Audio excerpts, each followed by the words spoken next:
Good morning. This is the Eager Beaver Show. You are listening to a True North Eager Beaver Media Incorporated podcast.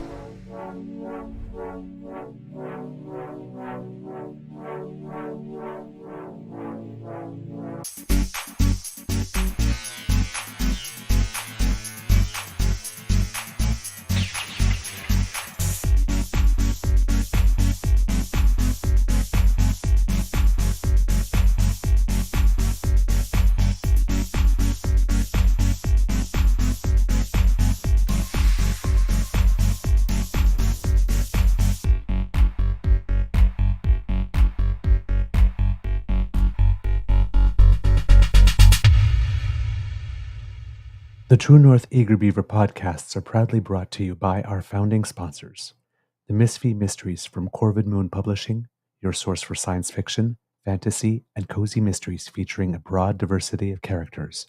CanadianTarot.com, your uniquely Canadian online eclectic tarot community, and the Peppermaster, hot pepper sauces made from farm-fresh ingredients to thrill your taste buds and expand your mind.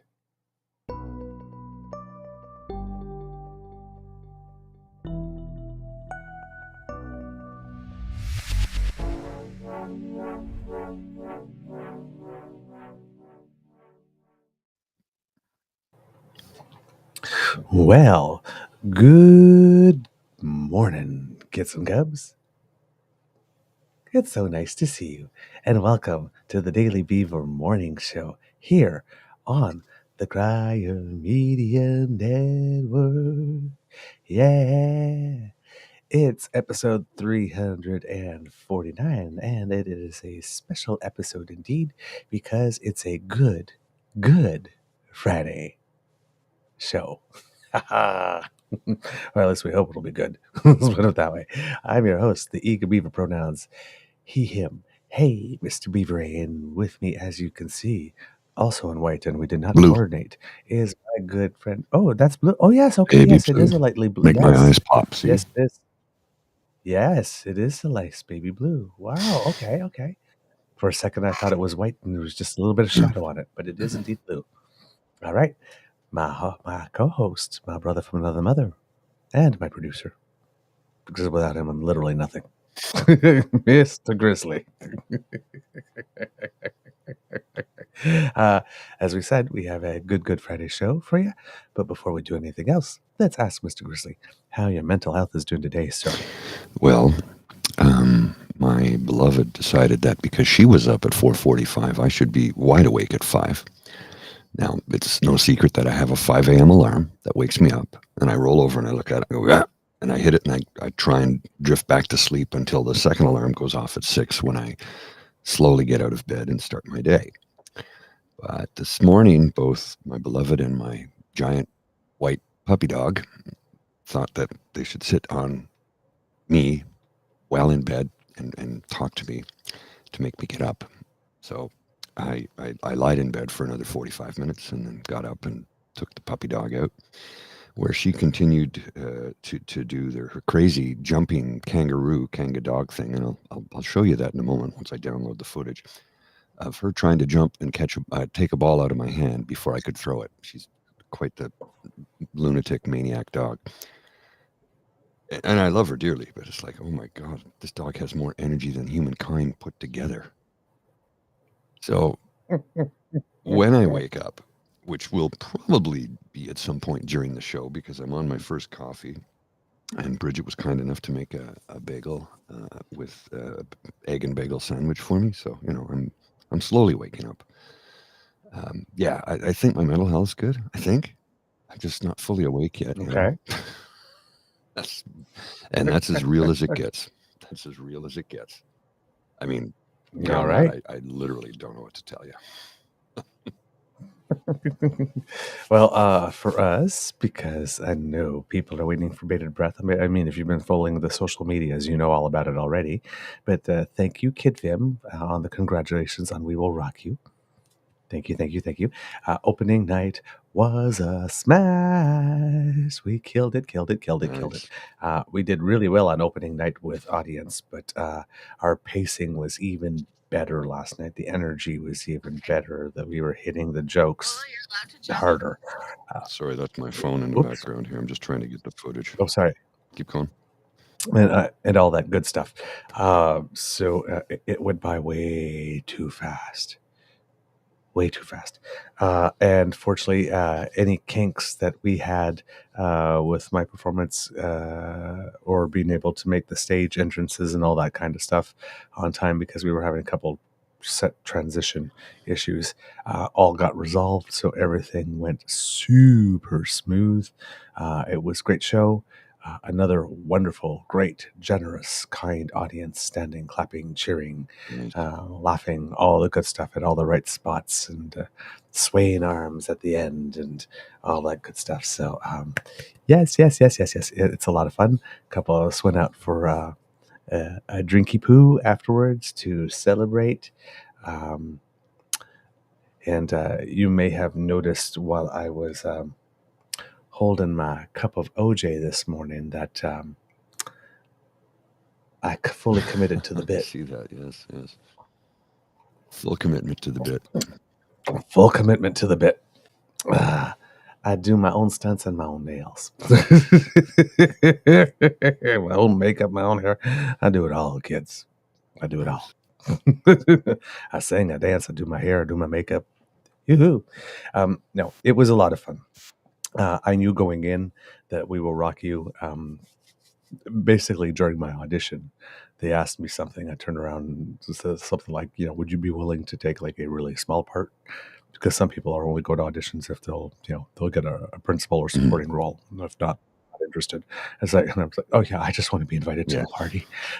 So, apparently, I charmed the pants off them when I said that. So maybe that got me in. It wasn't my beautiful singing voice, allegedly. But yeah, because that one surprised me too when they turned around and said, "Oh my God, you got such a beautiful musical theater voice." I do. I thought I had like maybe a blues bar voice or something, but so yeah, I was very, very, very happy to be invited to the party because I knew that this was going to be just fun, just fun, and it is. It is so much fun. Got a great cast, got a great crew. The band is really cool. A couple of band members are really cute too. I have to say, like, damn. I kind of understand why. No, I shouldn't. I should say in case somebody's watching. I don't know which band members. If they're watching, I don't want the band members to know which ones I think are cute. But we have a couple of cuties. Okay. Take your word for it. Well, if you have that band groupie thing, Right? Yeah. going on. We have a line in the show goes like, "Who wants to see my tits?" 'Cause I'm a groupie, and it's like there's a couple people I'd show my nipples to. Let's just put it that way. It's an interesting breakfast conversation. So, yes, if you wanted to run away with the band, let's put it that way. No, but seriously, great group of people, lots and lots and lots and lots of fun, very supportive, and yep, we're getting to the point now where we're starting to play on this. So not just like counting the steps and go, oh my God, I hope I don't screw up. Like we're confident that we're pull it off. not going to screw up, and that we've got something good. So now we're a little more present in the moment like this. So when the laughs are there, we know to hold rather than being too nervous and just rushing to the giving some time for the laugh to fade rather than just rushing to the next line and all that kind of stuff, and being able to milk a couple of moments and all that stuff. So lots and lots and lots of fun. And I'm suspecting that people would want some images here. So this is from after the show. We went down to Daft Brewery here in Kingston, which is the place that allowed us to host those 2 karaoke nights to promote. This is our wonderful stage manager, Shauna, right here, holding hands with Rowena Way. That name rings a bell. Yes, because remember a few months ago we showed you a can of beer that had an image of a That's drag who it queen on was. it. It Yeah. was the first drag queen ever. It was Miss Rowing Away or Rowing Away. And so there we were just hanging out here, having a great time for a couple of drinks after the show. And for those who are, because I like to take pictures, we have a before picture before the night out and an after. And that's literally just about 15 to 17 minutes Oh, wow. difference. Wild stuff. So it takes a little longer for the makeup to go on than to come no off. doubt. No doubt. Here, I got to show you this. This is the descriptor that I was trying to give you earlier. This is my lunatic dog. Oh, yes.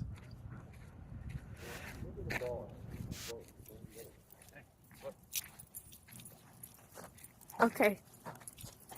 Lola, you're allowed to jump. Sit. You're allowed to jump.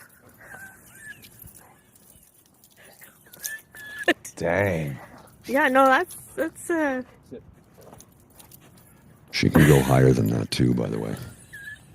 Jeez. that's ridiculous. This is why we're at a dog park at 6 a.m. Kanga dog. That's not even high. Kanga dog.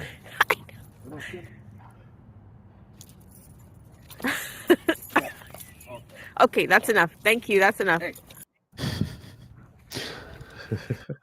Kanga doggo. Gee. Enter that dog in the Oh, and she can jump High higher. When we were at a tree, I go, look, is there a puma up there? And she literally, her hind legs were right here. And I'm 6 feet tall. Remember that. She can really jump. It's kind of freaky how much she can jump. Dang.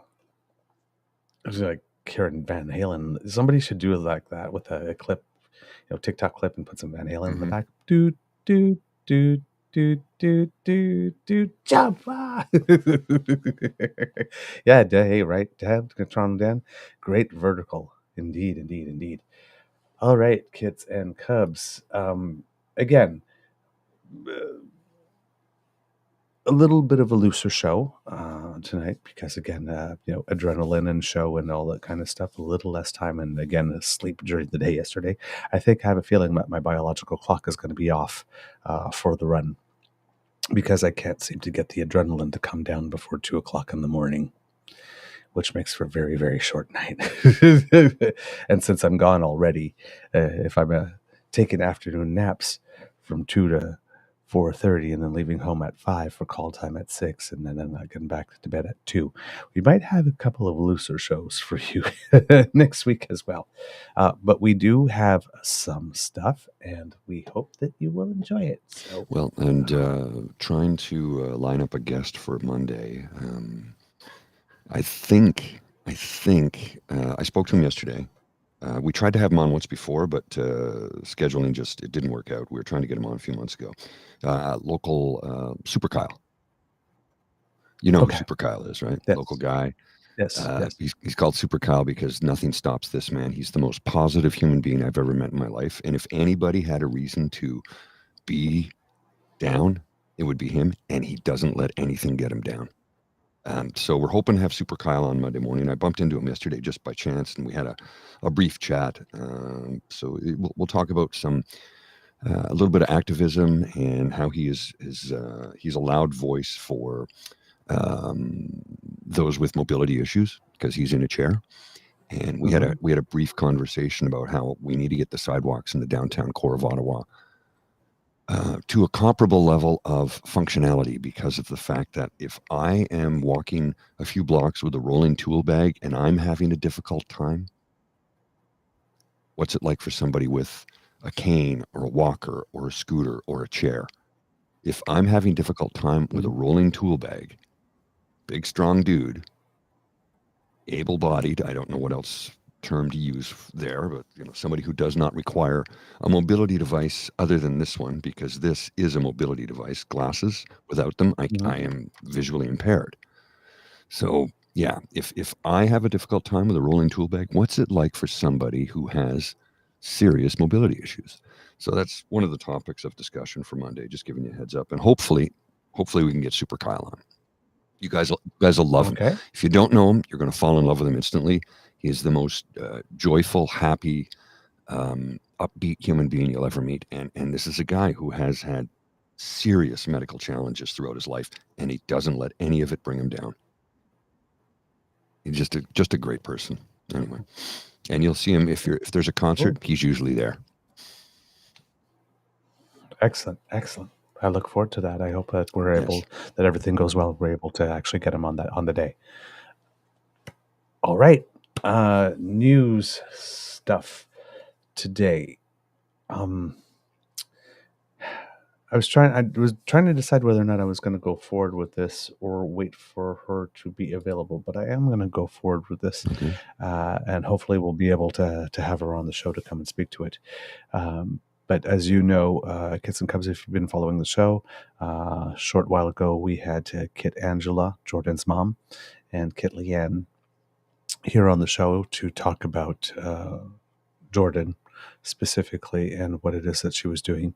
And shortly after that, she was also, simultaneously, she was also caring a lot about the homelessness issue and wanting to leading a charge to try and get municipalities, particularly Hamilton specifically, to open up armories as warming centers during the really cold snaps of winter,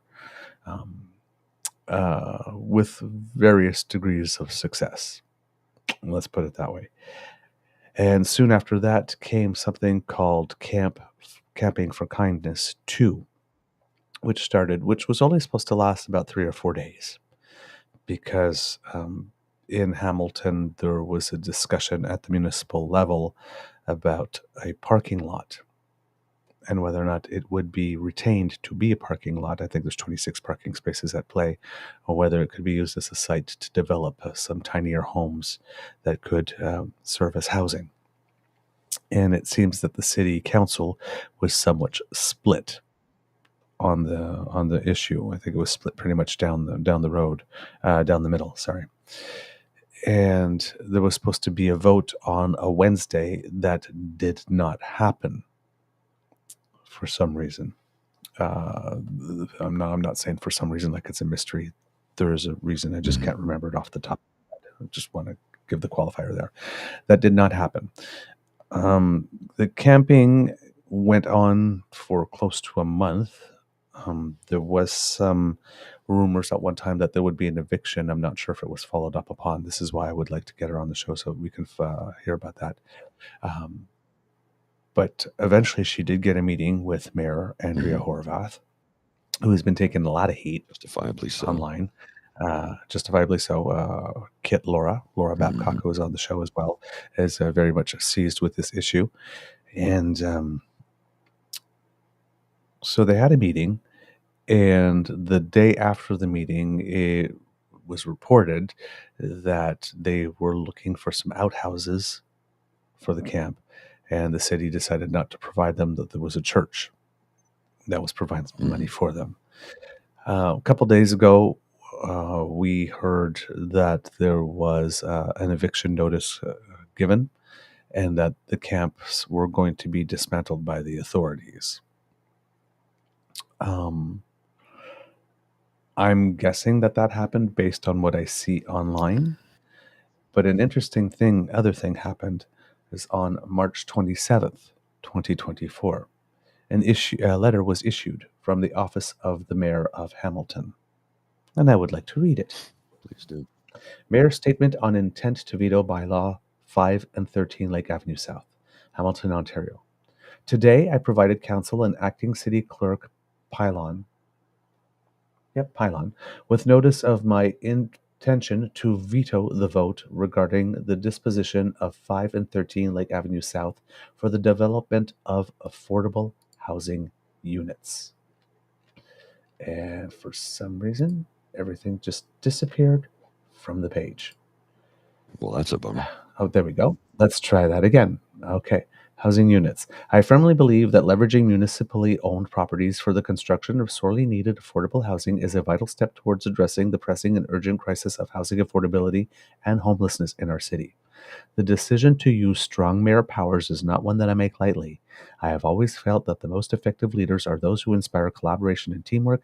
This has always been my style of leadership. That being said, at this very moment, over 1,600 people in our city find themselves without homes.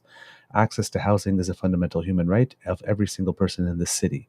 From my time as a community developer and housing advocate at McQuestion, at McQuestion Community Legal Clinic 30 years ago, to my years as leader of the official opposition to now as mayor of the city of Hamilton, I have always been firm in my belief that access to affordable, appropriate housing that meets people's needs is the most fundamental requirement for individuals to achieve their potential and live their best lives, and is the bedrock of a thriving, prosperous city.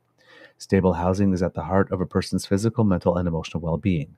As per the mechanics of the Strong Mayor legislation, tomorrow I will submit the formal veto documentation. Council will have 21 days to vote to accept or refuse my veto, with a refusal requiring a two-thirds majority. After 21 days, I will bring this matter back to Council, at which time it will require a one-third plus one majority to pass. Hamilton, our best days are ahead of us. It's going to take all of us to get there together. Now, based on this, it seems that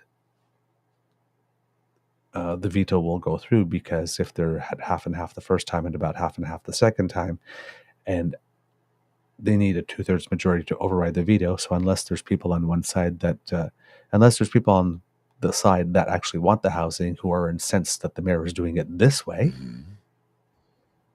they will vote. They will not vote against the veto. So the veto, I assume, would pass half and half as well. And then they would vote again on it in 21 days, and it would just require one-third of the council to vote plus one, which she already has, if she's got half on the first vote, unless someone changes their mind again because they hate the way that she did it, or she does something in the 21 days that people find super offensive, and then they turn back on it. So it looks like it's going to happen. So what we have here, kits and cubs, is a situation of democracy, something that you do that yielded a result that is positive. Now, why it is it took Mayor Horvath this long to publicly declare that she was willing to use her strong mayor powers, and she wasted a lot of political capital straddling that fence. I'm surprised she didn't have to build the city for a surgeon to remove the splinters from her backside. She rode that fence so hard. Jeez. Fence was begging for mercy. Because she could have, if she worked at that law firm 30 years ago and it was always a commitment, it should have been very easy for her to go up to a mic and say, hey, I support this. It's just about getting there. They're finding a way to get there. But instead, she just decided to opt for radio silence and keeping her cards close to her vest, which did not serve her. Now, if strategically she did that because she wanted to raise public ire, because she needed something to point to say, this is why I'm leaning this way, maybe. Could have been a situation where, she didn't want to spend the political capital with her council, said, well, guys, look at the public reaction. I'm sorry, but I have to. So I don't know what her strategy was, and only she will know. And, maybe we will if we ask her like 5 years from now when she's retired and all that kind of stuff, and she wants to tell the tale of how it went down. But right now, it just looks like she decided to take a huge political hit to her reputation and capital for nearly a month, if not more. Yeah. So more to come on that, kids. But this is a story of a committed group of people who decided to get together, do some good, make some change, not take no for an answer, organize, when they kept on being told that they were going to be shut down, stopped, dismissed, did it anyway, stayed anyway. And just when it looked like nothing was going to happen, that she was going to keep on doing this, Mayor Horvath said, "You know what? I am going to use my strong mayor and stepped up. powers." I was surprised because the way it's been going. I'd given Pardon? up on her. I'd given Well, up yeah, on her. completely. And But Kid Angela did not. well, and to answer your question, Jim, Jim says get her on the show. Angela, we've had Angela on the show. We'll see if we can get her on again for so we can discuss this a little bit more. But we have had her on as a guest before with Leanne. It was a pre-taped interview because we had to record it in the evening, if memory serves. I believe so, yeah. But we'll see if we can get her on again at some point in time. I have to drop in here something that I'm just reading about now. This is from 2 days ago, so the 27th of March. I just don't know what to say about this. And I'm not even going to mention the name of the person who tweeted it, but the person who tweeted, I just missed it, but the loudest cheer of the night was for Poilievre promising to get rid of all vaccine mandates. Mm-hmm. What the fuck is wrong with this idiot? I mean, it just back in 2022, or 2021, sorry, today would be a good day for Trudeau's tearful apology for leaving the borders open to COVID and failing to deliver enough vaccines in January and February, resulting in a third wave. Pierre Poilievre. But now he wants to get rid of all vaccine mandates. When the measles vaccine was introduced in 1963, the number of measles cases dropped from between 10 and 90,000 a year to, well, by 1998, Canada had reached measles elimination status. I guess this is what the Conservative Party of Canada means by bring it home. And what was the thing? They're going to ignore 200 economists who told them about how the carbon tax does not negatively impact inflation or add the cost. And we're not going to listen to them. We're going to listen to the common people because they're the experts. Yep, it's the Blaine Higgs thing, as Sean Rouse talked to us in his interview with us, his chat with us. Experts, we don't need your experts. Mm-hmm. Yeah, because ordinarily when I need to get any type of heart surgery, which I've ever had to have, but someday I may, I'm just going to go to knock on my neighbor's door and say, listen, I got a scalpel here. Can you hello, common person, can you fix neighbor? this up for me? Just need you to do my salad, and then when you're done, can you zip me up?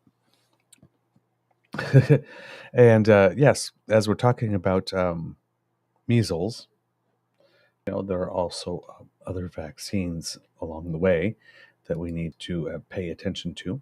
And one of them, of course, is the COVID vaccine, because we are getting close to spring. Well, we are in spring, actually. Yes, we are spring. Spring and summer months, which means that for those of us who are immunocompromised and those of us who are older, it's coming time for about the 6-month booster. So provinces are now starting to roll out their spring COVID immunization campaigns. Okay. The latest health guidance suggests that high-risk groups and seniors should go to the front of the line. In some provinces, adults aged 65 and older are already eligible. Ontario's program will start in April, and BC will announce guidelines very soon. And according to modeling by the University of Stanford in California, it shows that people 75 years of age and over, so a very high-risk group, getting 2 shots per year would still have a noticeable impact on infection rates. So just the 75-year-olds and up, making sure that they get 2 shots per year would greatly reduce infection rates in respective countries, at least in the United States, and I'm guessing that the numbers can be extrapolated to Canada. So if you have someone in your life who is in that age category, please do encourage them to get their shot when they do come available. As well as measles and COVID, where I live, near the Beaver Lodge, there is a meningitis B outbreak. Oh, really? Yes. This is from CBC, posted March 8th, so a couple of weeks now. But it seems that according to public health officials in the region of Kingston, it's one of a handful of regions in Canada, so there's more than just us, that are seeing a spike in local cases of invasive meningococcal disease, IMD. It's rare, but it's life-threatening bacterial infection that can infect the brain and spinal cord, causing meningitis, and the bloodstream, causing septicemia. Up to 10% of people infected with IMD die, according to Health Canada, and complications include deafness, limb amputations, and permanent brain damage. There are almost 200 cases in Canada per year on average. Most IMD cases are caused by 5 types of bacteria, A, B, C, Y, and W135, though in Canada, Group B causes most illnesses, according to the Health Department. In this area, the Kingston, Frontenac, Lennox, and Addington Public Health is recommending the meningitis B vaccine for people under age 25. It's not a routine vaccine, however, like meningitis C, which is typically given to babies at the age of 1, or meningococcal ACYW135, which is administered in grade 7 in Ontario.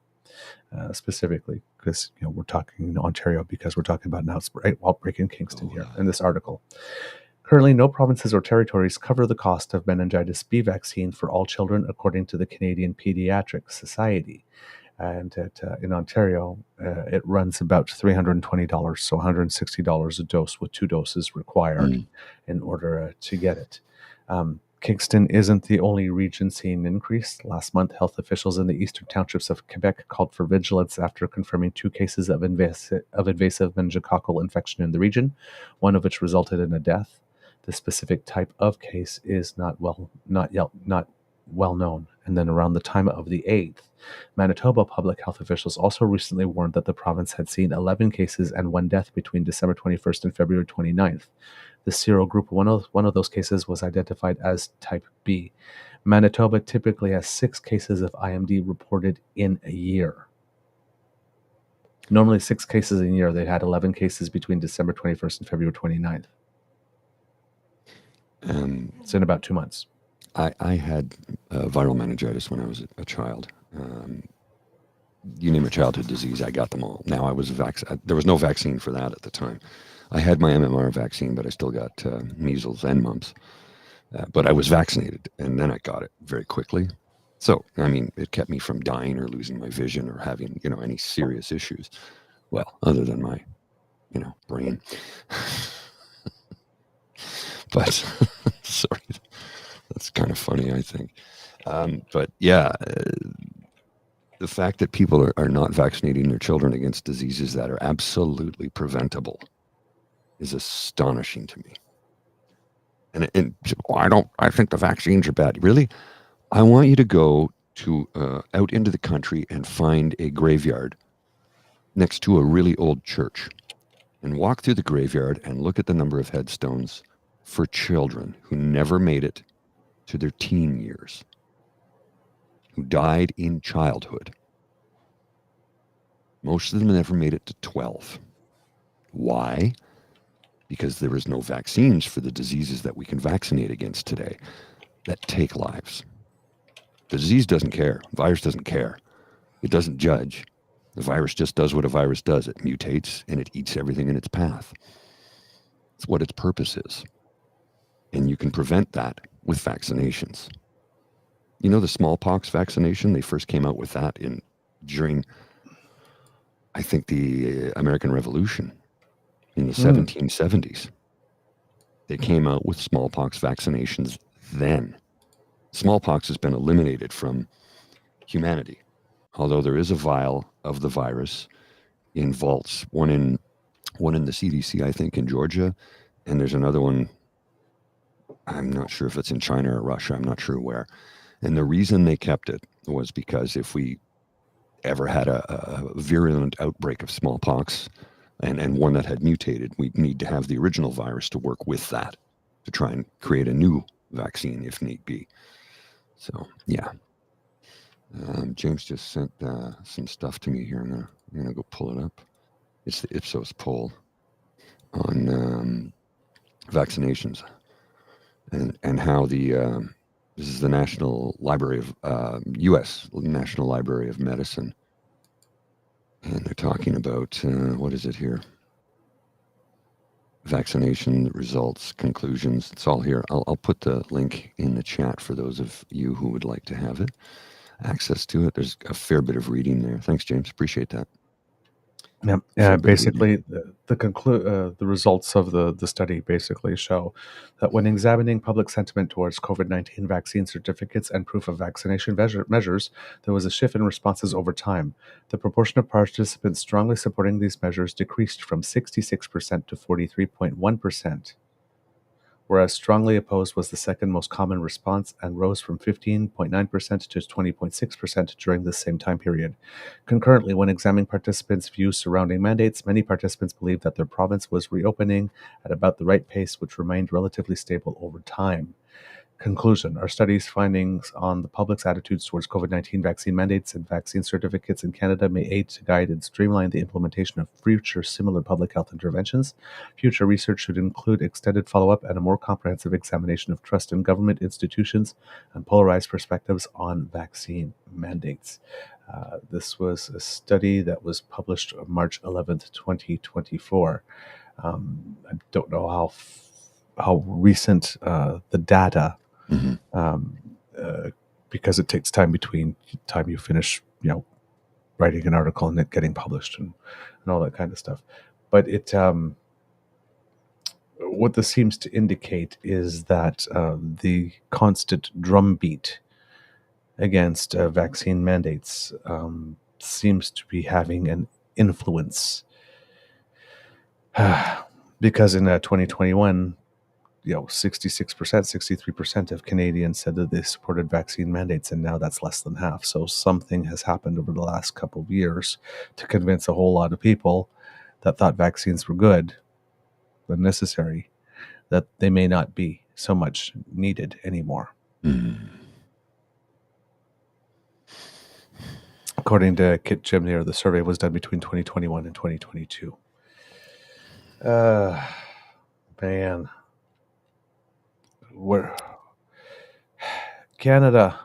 What the hell? Come on, man. We're the most educated country on earth. I think just behind, we were the number one. We slipped to number two behind, I'm not sure if it was Finland or Sweden. Okay. Or it might have been Japan, because I know we've been trading number one and number two with Japan for a number of years. I'd have to look it up, and I'm not going to right now because I'm tired and I have a whole bunch of tabs open here on stuff we're going to discuss this morning. But we're one of the most educated nations on earth. How can we be so stupid? How can we be so willfully ignorant to deny science, to deny actual peer-reviewed studies? And these peer-reviewed studies aren't just recent, by the way. We've had vaccines for measles since 62 or 63.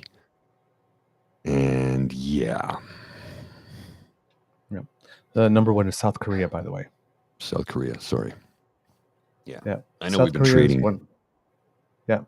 In 2022, almost 70% of its population aged between 25 and 34 had attained tertiary education, which is the highest percentage of tertiary education graduates among OECD countries. And Canada was second with 66.36. There you go. Right. So Japan, we're third at 66.36 of our population has post-secondary education, and we are stupid. But not 66% believe in vaccines. Yeah. Mandates. Can you explain that to me? Because I can't explain it. Yep. Yeah. Although I can show you. Oh, wait a minute. That's weird. Oh, there we are. What? Yeah, okay. Yeah, there we go. Let me just show you this quickly. For those of you who are not aware, Canada has hit a new milestone. Yes. New milestone, Canada. 41,007,372. Somebody was just born. 41 million Canadians now. Look at that. Isn't that wild? I said it before. I said by Canada Day. Hell, we're 7,000 past it, and we're not even out of March yet. And what is Ontario at now? We are 5,000 away, less than 5,000 people from hitting the 16 million mark in Ontario. Yep. Isn't that wild? That's pretty wild. Yeah. world needs more Canadians. It really is. And we're making them. Oh man. So yeah, that's I am dumb. What's the difference between emigrant and immigrant? Emigrant is someone who leaves Canada to go somewhere else. Well, leaves their home country to go Yes, reside to somewhere go. else. An immigrant is Somebody who someone that moves. enters into Yeah. a country. So emigrant means I've moved So- away to become what they also refer to as an expat. Yes. So if I took up residence in the UK, I would have emigrated from Canada to Correct. immigrate to the UK. Exactly. There you go. See, there you go. True North Eager Beaver Daily Beaver Morning Show for all your questions. That's one we actually had an answer to. Yeah. Why did they do that? We don't know. I have something for you here. Are you familiar with Anita Vandenbeld? Yes. She's an MP, a Liberal MP in the Ottawa area, I believe. Yes, for Ottawa South, I think, or something. Ottawa West Nepean. Ottawa West Nepean. Yeah. And Parliamentary Secretary for International Development. Yes. So I'm going to put this tweet up, and then I'm going to play the video clip that goes along with it. Anita Vandenbeld, an often overlooked form of intimate partner violence is economic abuse. I presented a petition in the House of Commons to raise awareness of this important issue, but Pierre Poilievre heckled me throughout the time I was speaking, trying to drown me out. We had economic abuse survivors in the gallery who told me they were deeply disturbed. Why am I not surprised? Well, make Tao. Yeah. Well, let's watch this video clip, shall we? The petitioners are calling on November 26th to be named as National Economic Abuse Awareness Day. The petitioners note that economic abuse is a pervasive but often overlooked form of abuse that impacts 95% of women who face intimate partner violence, but it can also happen alone. The petitioners note that economic abuse undermines women's financial independence and amplifies structural barriers, especially for marginalized, gender diverse, and vulnerable communities. The petitioners call for funding, collection of disaggregated data, and a national day to raise awareness about economic abuse. Thank you. The petitioners are calling you could on hear November him heckling her the 26th whole of time. women who face intimate partner violence. What a shit given. What a shit gibbon. And like, it doesn't sound all that loud, but that's because the people in the house don't have the microphone on unless they're speaking. It's her mic is picking up him. Yeah. Right? From across the aisle. Yeah. And an aisle is at least 2 sword lengths long. And remember, he's in the front row. She's not. She's Yes. a backbencher, right? Yeah. So and yeah. you could still hear him heckling her. Honest to God, if I sat in the gallery for question period and anybody on either side of any political stripe starts to heckle, I would stand up and start yelling at people to shut up and let the person speak. Shut up. Shut up.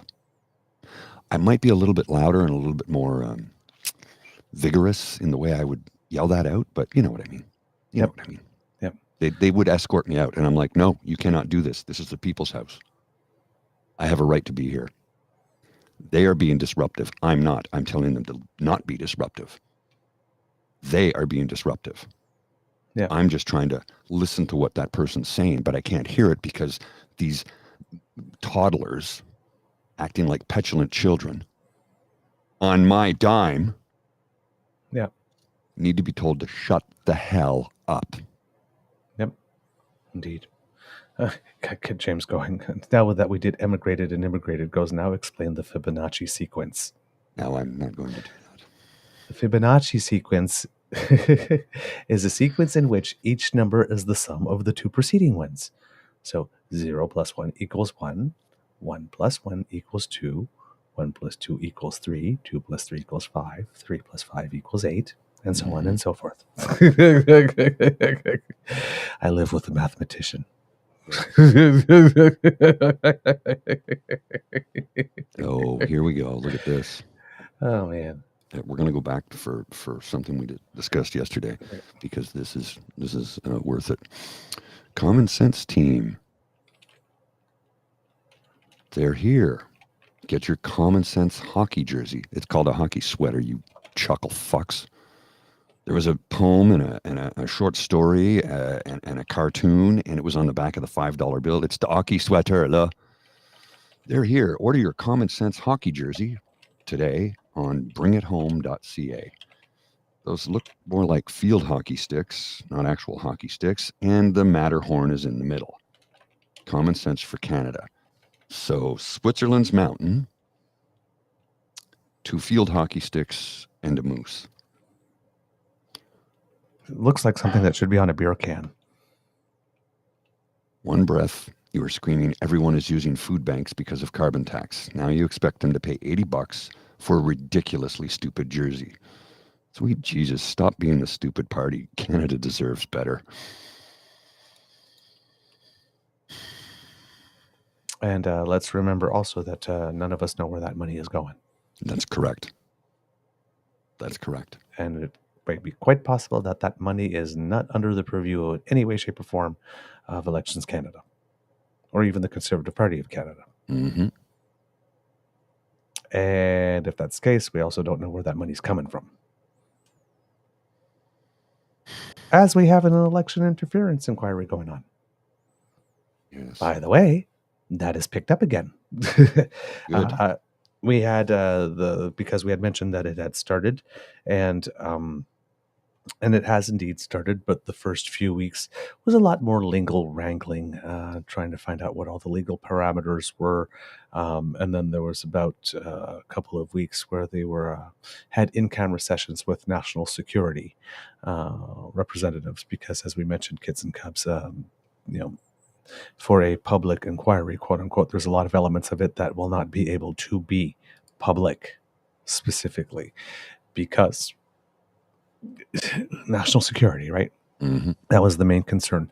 But there seems to be comment from the pundit class that this particular exercise appears to be more serious and thorough than the one that David Johnston, former Governor General David Johnston, was originally proposing. So at least there's a win there. But the committee has started again asking questions, and these sessions, I believe, are a little more public, and they are now meeting with people from the diaspora communities, so ethnic groups, religious groups, that type of stuff, who have been targeted, and asking them about their experiences. So they're at the phase now where they're getting testimony for people who have been intimidated by foreign governments. So that continues. And if you're interested in following that, please do. Hopefully we'll have more updates for you as it progresses, but it is still going on.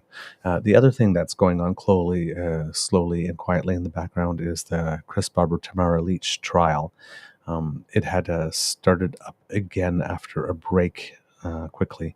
I think that it had only started up for, I think that like earlier in the year, there was one day where they got together to discuss some type of motion, and then they got that resolved.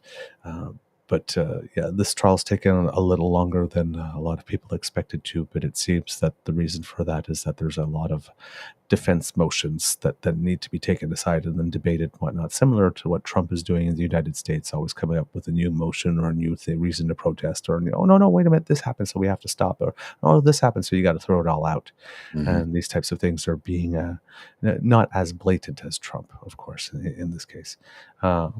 But things like this, things of the such have been happening, but it seems that the case is back on and in court and doing its thing. So again, very, very surprised that we are not hearing a lot about that, because after the convoy and all the attention it took in the media, I really thought that there is one reporter from the Ottawa Citizen that's there all the time, but I really thought that cameras would be there all the time and we would be getting breathless daily reports of what was going on in the trial there. Mm-hmm. And the level of media disinterest for that trial, considering how much interest the events that led up to the trial generated, is actually surprising to me. But hopefully we will hear more. And one of the things I'm probably going to try to do at some point is to try and write to the person from the Ottawa Citizen that is actually covering that, and see if we can maybe get them on the show to give us an update as to what actually has been happening in the trial and what the mood in the courtroom is. So hopefully we will So be we've able not to heard get that. anything in a while. Like, No, nothing. The only thing that I heard was that it was back on.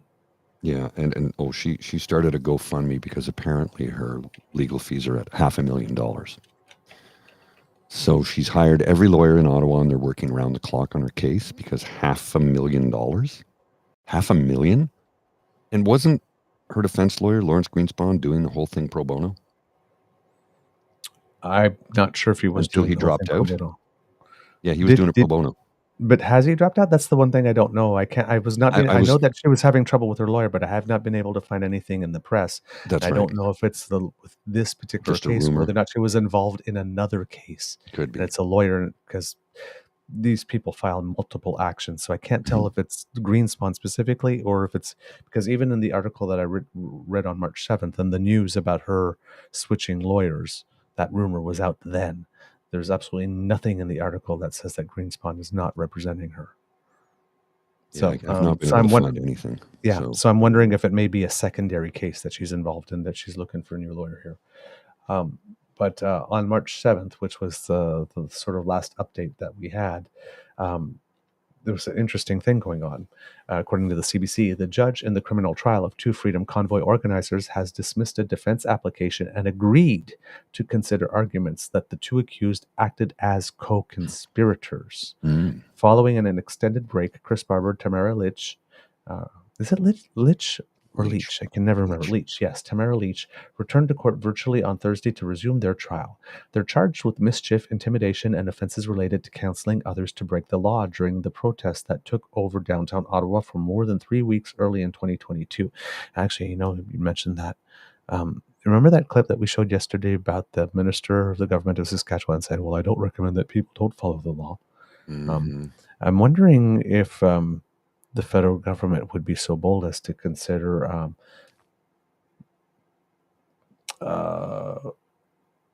petitioning for charges to be laid under, for example, offenses counseling others to break the law. Maybe. Because that's pretty much what Premier Scott Moe is doing. That would be a just watch me moment. Because Scott Moe go, you can't do that. Just watch me. Boom. Make a public call for it. Of course that would look bad, because that would look like the federal government trying to dictate who gets investigated and charged or not. So they probably can't put themselves in a position PR-wise to say that, but I bet you they thought of it. Oh, I'm sure. I'm sure the thought was there. Bet you they all sat around the table with a drink and giggled their butts off while thinking about it. But yes, it seems that prosecutors are seeking to have the two accused charged as one, with evidence applying to both. Their lawyers sought to have the co-conspirator application filed by the Crown dismissed. They were not successful. In her decision, Justice Heather Perkins McVeigh said despite a lack of direct evidence, there was enough circumstantial evidence to create a, quote, inference of a common unlawful design. She will now consider the Crown's co-conspirator application at the end of the trial. Perkins McVeigh says in her decision that she recognized that there were multiple convoys and various groups that came to Ottawa for different reasons, including some who were not influenced by Barber and Leach. But she also pointed to evidence that Barber and Leach were, quote, part of the leadership of the Freedom Convoy, held press conferences, and raised money. She said there's evidence the two leaders, quote, looked for ways to distribute money to truckers on the ground so protesters could inferentially continue their stay in Ottawa and lock the streets. These are the inferences that can be drawn, and they mandated others to remain in Ottawa until the COVID mandates are removed or the demands of the Freedom Convoy met, her decision reads. The trial is expected to continue, with the defense likely presenting its case later this month, possibly as soon as March 13th. So, of course, this article was written earlier in the month, March 8th. Already, the trial has stretched beyond the original 16-day schedule. It was supposed to be just 16 days. Arrested February 17, 2022, one day before police started clearing downtown streets of people protesting COVID-19 rules and airing anti-government grievances, Leach and Barber started their trial September 5th, 2022. We are now March 2024. Meant to decide whether, and if so, how, the two should be punished for their role in the weeks-long protests that clogged the city's core and shook residents, the trial has been slowed by legal wrangling, technical delays, unprepared witnesses, and issues over how police evidence was disclosed. Defense lawyers have argued throughout the trial that Leach and Barber worked with police and city officials and stayed peaceful during their time in Ottawa. Barber from Swift Current, Saskatchewan, was released a day after entering custody. Litch from Medicine Hat, Alberta, spent 49 days in jail, spread across 2 stints. The first followed her initial arrest, and the second followed her on a Canada-wide warrant for violating her bail conditions. So just a generally all-around good person. Wow. So they're trying all the legal wrangling and all that kind of stuff. And you have everybody out there going, gee, I can't believe they've been detained for so long. It's so unfair. They are prisoners of political prisoners and blah, blah, blah, blah. It's like, if you stop complaining about every single legal motion, the trial can go much faster. Just saying. So there you go. That's about like the most recent update that we have on that. But again, trial may be restarted again in earnest on March 13th, and not much since. Very, very little. Yeah, it's like I said, it's actually a little bit surprising to me that that's the case. In economic news, GDP numbers for Canada were released recently, and it seems that, well, things were a little better than expected. Damn you, Trudeau. Oh, I know, right? You know damn well the Conservatives are going, shit. We can't blame it on them. We can't, we can't give them. We can blame it on them when it's bad. We can't give them credit when it's good. Because, when things go bad, it's his fault. When things go good, that's just how the market works out. Exactly. Now, it's not blistering growth. It's not bristling growth, right? We basically, the Canadian economy grew at 0.6% in January, which is the fastest growth rate in a year. Mm-hmm. But the economy likely expanded 0.4% in February, Statistics Canada said in Thursday. So basically, there's a 0.6 number that seems to be the confirmed number. There might be a few adjustments for January coming, and the 0.4 is what they call a flash number, number that they expect will come for February, but they don't have all the data in yet. So the 0.6 rate was higher than what was forecast by economists who were expecting growth of 0.4% of the month. So we got 0.6, which is about 50% more. December GDP was revised to a 0.1% contraction from zero growth initially reported. January's rise, the fastest since the 0.7% growth in January 2023, was helped by a rebound in educational services as public sector strikes ended in Quebec, Statistics Canada said. Quote, the more surprising news today was the advanced estimate for February, which suggested that underlying momentum in the economy accelerated further that month, wrote CIBC senior economist Andrew Grantham in a note. Thursday's data shows the Canadian economy started 2024 on a strong note after growth stalled in the second half of last year. GDP was flat or negative on a monthly basis in 4 of the last 6 months of 2023. And the good folks at CBC here have included a graph for us, so that we can take a look at that, which I will put up here for Mr. Grizzly to show. But as you can see, if you're looking at the graph, it's by month. January 2023, that was the 0.7% that we're talking about in the article. In February and in March, it was still up. April was lower. May was up. And then June, July was lower, stagnant for the rest of the summer months. And then up on October, November, down a little bit in December, then up again in January. So this is a good trend here, what we're happening, and this is what the federal government is probably banking on when they're going to be making their economic pronouncements and planning for the upcoming election cycle. It looks like the strength of this economy is increasing speculation about whether or not the Bank of Canada will start reducing interest rates. It seems that they want to see inflation numbers go down a bit more, but we have gone, I think, from core CPI, not including gasoline, from 3.9 to 2.9 to 2.8 over the last 3 months. So that seems to be, and the decline to 2.8 was not expected, went counter to expectations. So it seems that for the more optimistic people looking at economic forecasts are basically saying that the Bank of Canada could probably go right now to cut interest rates because the data for the last 3 months, specifically not the last 6 months, actually show that inflation is close to or below the 2% annual target. But we don't have a full year's worth of numbers. So, Right. but if we took the last 3 months' numbers and multiplied them by 4 to make a whole year, assuming that they were going to stay constant, we would be below the target, which means that the Bank of Canada could go now. So you have people on the business side who are a little more, let's say the LFG people. Let's fucking go. Cut these interest rates. Say, you made a mistake by waiting too long to raise them. Don't make a mistake by waiting too long to cut them. Of course, the Bank of Canada is looking at other issues as well and other economic data, but and the prediction has been for quite a while that it would happen in the second half of the year. But there is a little bit of speculation that maybe the Bank of Canada could announce the first rate cut as early as April. I personally wouldn't count on it yet. Bankers tend to be a little more cautious, but then some speculation is particularly enthusiastic. But it seems that there would be some in the second half of the year for people who are looking for a little respite.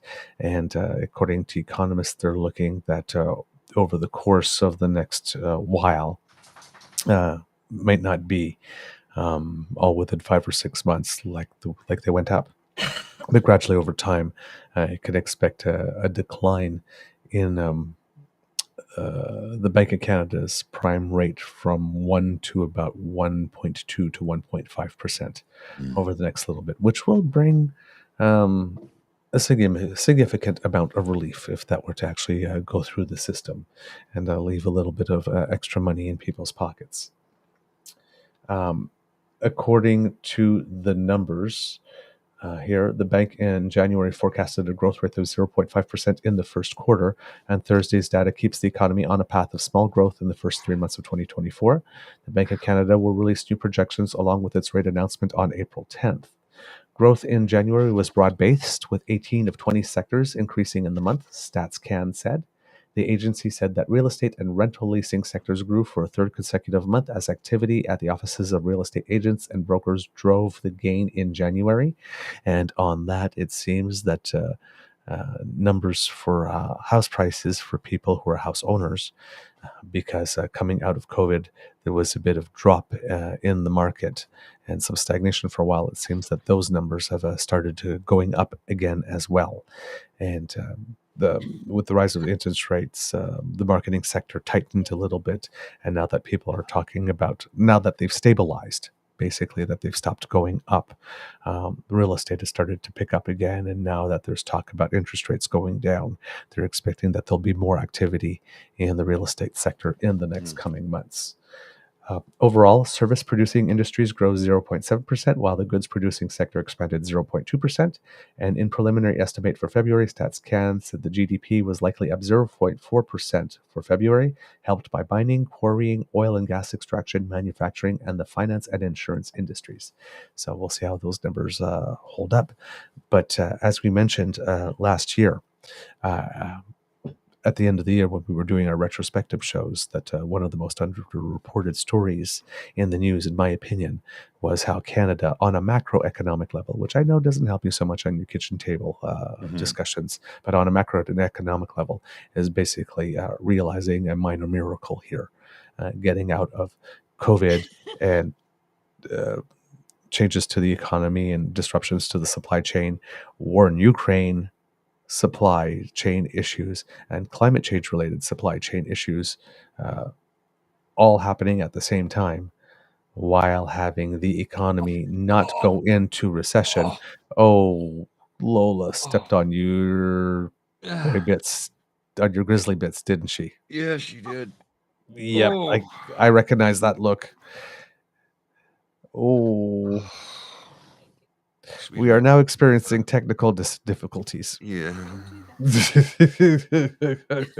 Too much love, Lola. Too much love. And that paw, when it comes down so hard and heavy. My God. Like she stepped on my feet, and when I'm wearing socks. And it's like, I think she drew blood because she comes down so hard. She doesn't know how big and strong and heavy she is. Kanga doggo. My Kanga doggo. Kangadago. See if I can get her. Oh my god. What's She's that? such a cutie. Can I just say, may I say something? Yeah, go ahead. I just want to say thank God it's Friday. And she's going to be with him all day. And I'm doing nothing. This is ridiculous. It's getting ridiculous around here. Hello, Douglas. I love you. Hello, I love you too. So, some good economic data here. As we mentioned, it looks like we are going to be hitting that soft landing, that mythical soft landing that we normally never are able to actually realize, but this time it seems it has happened. So, this is all good data. That's coming down the pike, and at least in the United States, it hasn't happened yet in Canada. But public opinion surveys about confidence in the economy and confidence to be able to earn a living have started going up and in favor for President Joe Biden. Their inflation rate is a little lower than ours at the moment, and GDP numbers are a bit stronger than ours. But eventually, that's sort of what happens down there kind of happens eventually here too. So for the last 18 months, going into election, it seems at least that economically the data is only going to get progressively better for the government, which hopefully will give them, will disarm some of PP's arguments to allow for a bit of a fairer fight in the upcoming election. Wanted to ask you a couple of questions, sir, if you may. Yeah. Looking at the calendar for the month of April, is 13th, 20th, or 27th best for you? Oh, for Pubcast? Yeah. I possibly could not know at this time, Okay. but probably not the 27th, because that's my nephew's volleyball tournament. Okay, That will so be going 13th or 20th then? So probably 13th or 20th will be the best. I don't think I have anything particularly impeding either, because the runs of the show will be over. Okay. And then for our mental health walk, June 8th, 15th, or 22nd. And what I want to do is, this is the plan. And again, we're trying to put this together as quickly as possible. So we'll have to register the charity. We'll have to set all that up. But what I'm thinking is we do a 5K walk around the neighborhood and then end at the pump and do a pubcast. Okay, sure. Okay. That one I can't confirm a date on just yet. Okay, no problem. But I'm thinking either 8th or 15th might be ideal. But if one of those is Father's Day weekend, that might be a good Father's choice. Day is the 16th, so the 15th is the Saturday, the 16th is Father's Day. That might be a good choice. Let's pencil it in. Let's pencil it in there. Okay.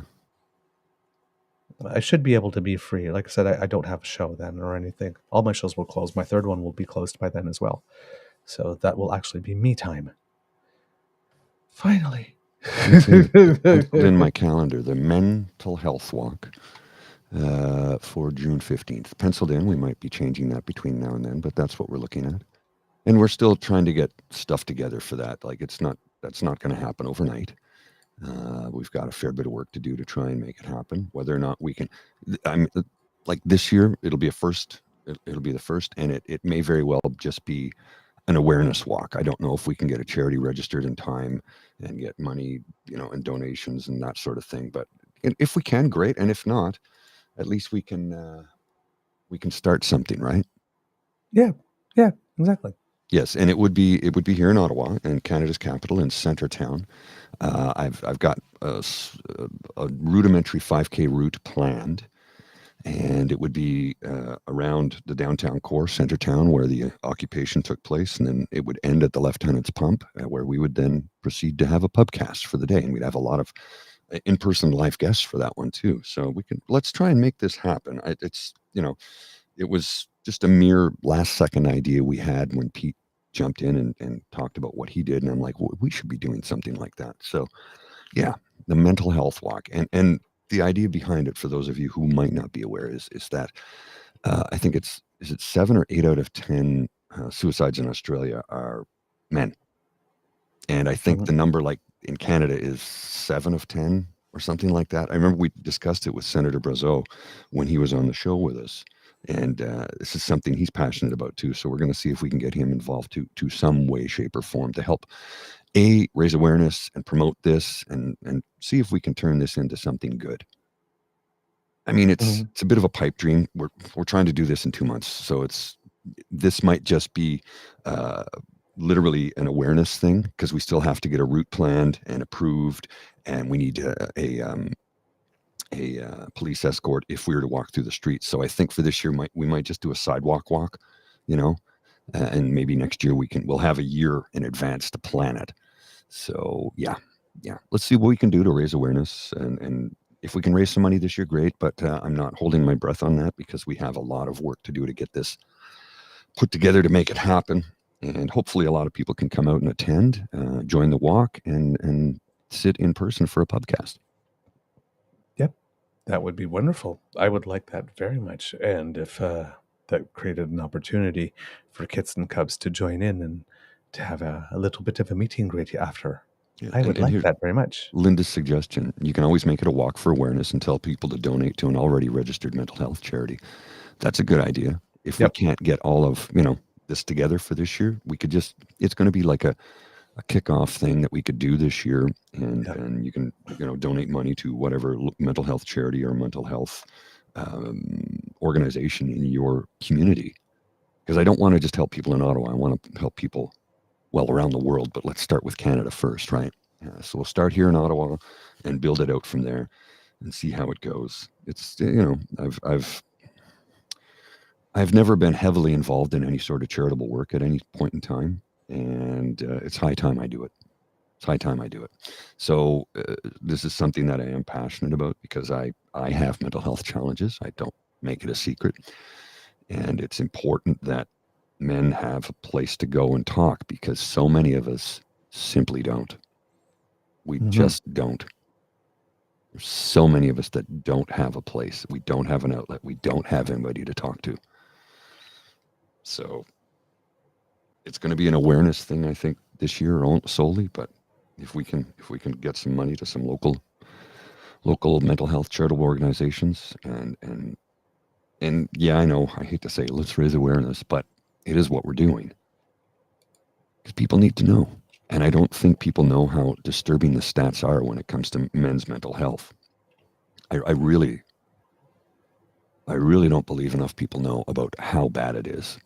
Because if they did, I think more people would be screaming from the rooftops. What are we doing to our men and boys?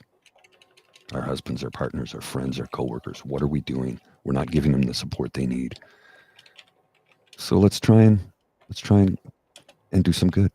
I mean, we are building a community here on this little channel, and we want to do some good. We want to inform people. That's why we have this channel. That's why we have this show. We want to inform people, but it's not just about politics. It's politics and general culture. And one of the things in the general culture is mental health, because we talk about it. What's the first thing you ask me every morning? How's your mental health today? Yes. Right? Yeah. So yeah. Matters, and you're right, Jay. Everyone needs mental health supports at some point in their life. Everyone. There is not a human being on earth that will not be affected by a mental health crisis, whether it's their own or a family member or a coworker or a friend. Everyone is touched by this, and we've kept it in the dark, hidden behind doors for far too long. It is changing. People are talking, but we need to do more. Indeed. Just reading through the comments in the chat from the Kits. Kit Cassie gives us an update on the Coots 4 trial, says that it's dragging out. They've been in custody almost 800 days, but 2 took plea deals and will be released soon. Yeah. I wasn't aware that 2 had taken plea deals, but there we go. And then Kit Elaine mentioned something. I think this might be for the Leach and Barber trial, but I'm hoping that she can confirm it. Says they came back for defense, but defense called nobody to the stand. They are now finished until the August verdict, if that's the case. Wow. Not sitting in their own defense.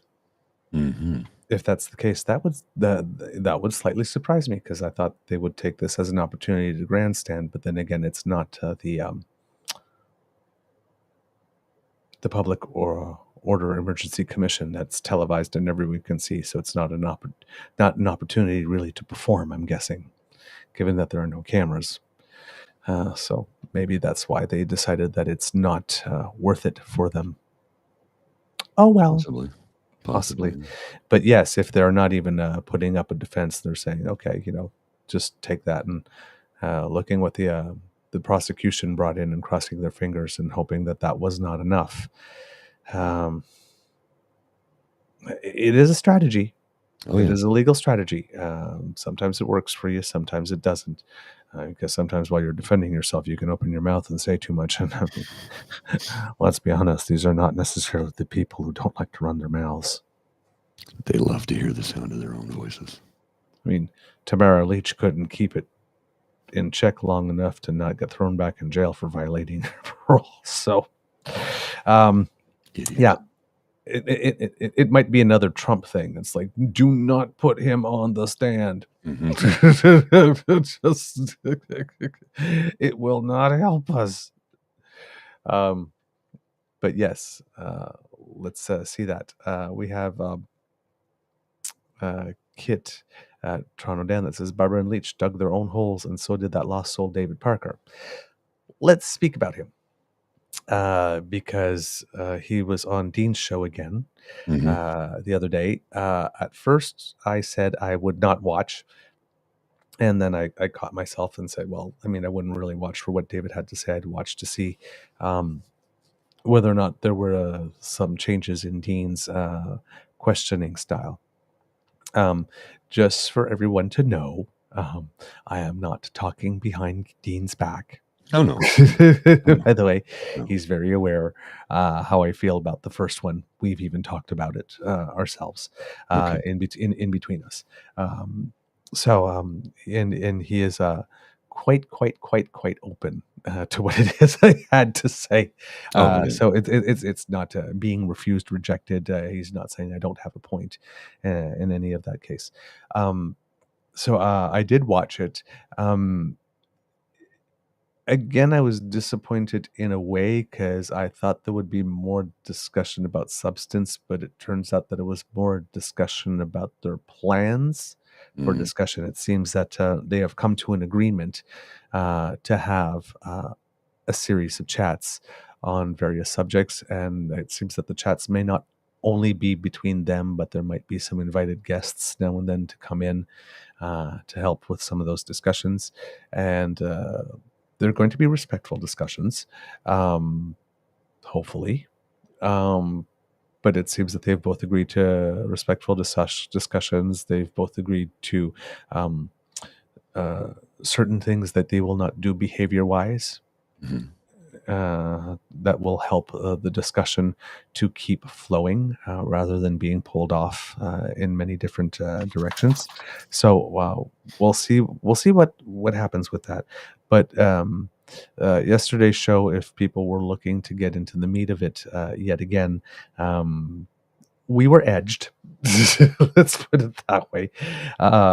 So it was more of an episode talking about the upcoming series and kind of fluffing it and promoting it, and not just that though, but explaining the reasoning behind it and the philosophy behind it and all that kind of stuff and how it came about. But it was more it was probably more promotional than substantive if people wanted to get into the issues, but it was more positive in terms of the execution than the first set of discussions. So it seems that for people who wanted the actual Dean talking to or with David Parker, the first real such discussion of the like will happen when the first of that series comes down, and it wouldn't have been the two discussions that are that have actually gone by already. So preparing the terrain, let's call it that, for what is to come. I am interested if there's going to be some rules and there's going to be a frame around it, and both are going to agree to it and call each other out if they don't hold to it. And and it seems that this is a written agreement. So Okay. that there are terms. So hopefully, we will have a product that is interesting. I know how people feel um, conflicted Yes. by I understand that. people that have a message that seems to contribute nothing of worth or of value that is positive to the nation, uh, being given airtime. That there's some issues with they have some issues with that, but it's there is a valid point in not being made by people that say that we are the sides are not talking to each other enough, and that is true. My precondition for that kind of stuff, though, is if I'm going to have this conversation, do I really feel that it's going to be a good faith conversation? Because a conversation with someone you don't agree with, that's a good faith conversation. That's great. A conversation, if you have a show like this and you bring someone with whom you don't agree, and it literally is going to be, I'm going to monologue at you and you're going to monologue at me, and I'm going to raise a Right. point and you're just going to like talk right past it and bring back, and we're just going to spend an hour just talking past each other or talking at each other rather than talking with each other. It's not really interesting content in that case. It's just Agreed. content that people are on either who have picked their team jersey, win, and go, hey, my guy just scored a point. Oh my God, I can't believe he said that. That's so horrible and terrible. And people torque what people say and all that kind of stuff, and just doesn't really have much value or benefit. So we'll see what happens with that. But so far, if all people involved adhere to the rules that they say that they have agreed to, it could be an interesting conversation to find out how do people who believe the things that David Parker believe get to the point where they believe those things.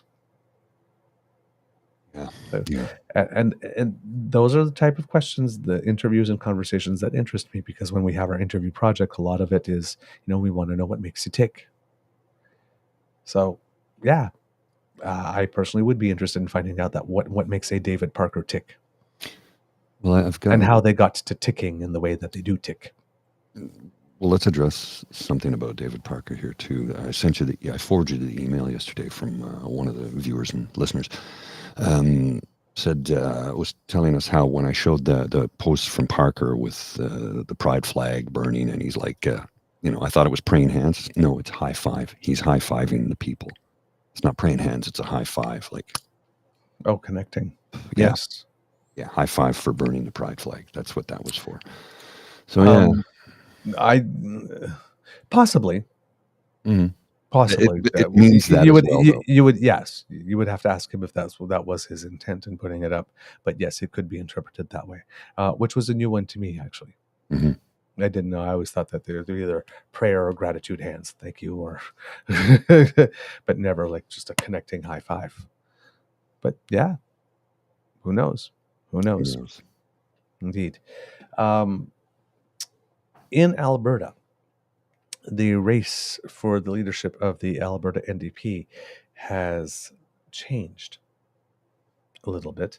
Naheed Nenshi had a big event at which there was a lot of people, and there were pictures of it. And, for example, when Pierre Poilievre keeps going to an event, he shows pictures and says that his crowds were about like 3 or 4 times the size than they actually were. So there's been a lot of quips sort of going around like, well, gee, by Poilievre numbers, there was like 353,647 people at this gathering for Nenshi. And I think Max Fawcett showed a picture of the crowd and said, yep, that's it. It's done.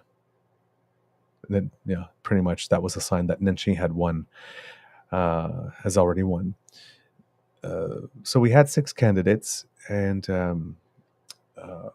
Raki Pancholi has decided to pull out of the race after about 2 weeks being in it.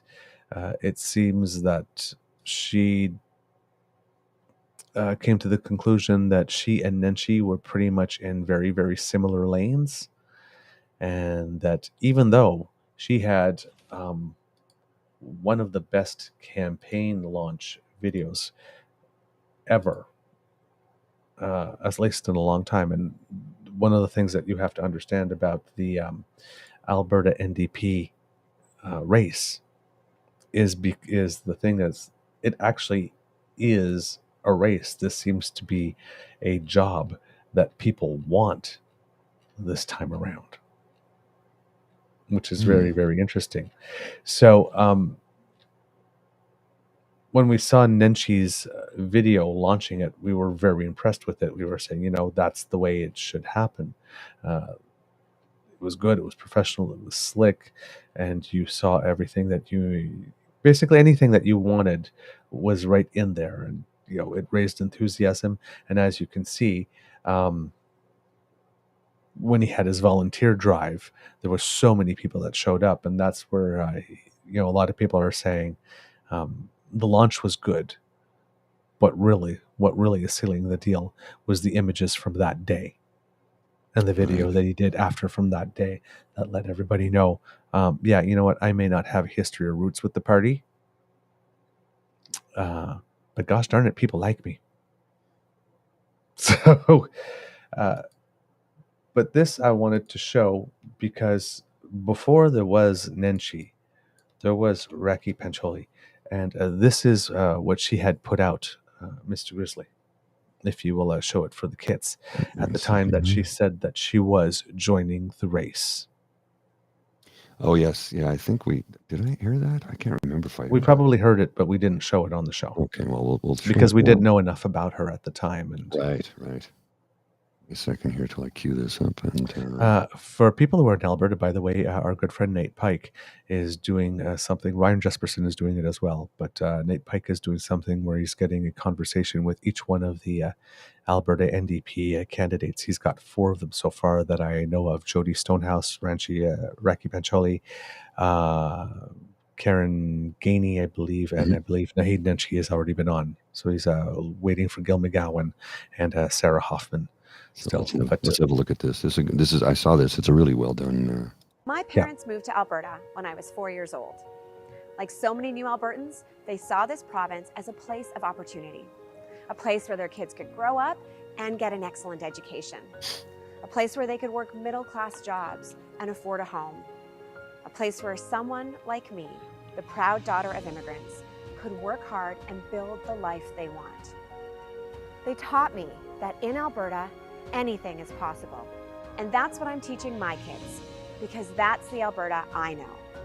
Alberta is a place of hope, of optimism, of opportunity, a place where caring about each other is something we take pride in. And there's no challenge Alberta can't take on. But the story the current government tells us about Alberta is too small for such a big place. We see it in the choices they make, the fears they exploit, and the fights that they pick. But that's not the Alberta I know. Alberta is a place where we think big, where we don't shy away from a challenge, where we step up and we lead. We can have a strong economy and invest in each other at the same time. We can work together, find new solutions, and shape a changing world. And we can build a future full of opportunity for all of us. This is the time for us to make bold choices about the future we want for ourselves and our province. So let's continue to be the global energy leaders we've always been, while also leading on climate action. Let's ensure we are a place where having a home is always within your reach, no matter the size of your paycheck. Let's make sure every Albertan has a family doctor. Let's prepare our kids to be the best educated generation in the country. Let's focus on what unites us instead of the things that divide us. Let's be a province where opportunity is endless for all of us and all our children, because that's who we are. This is Alberta.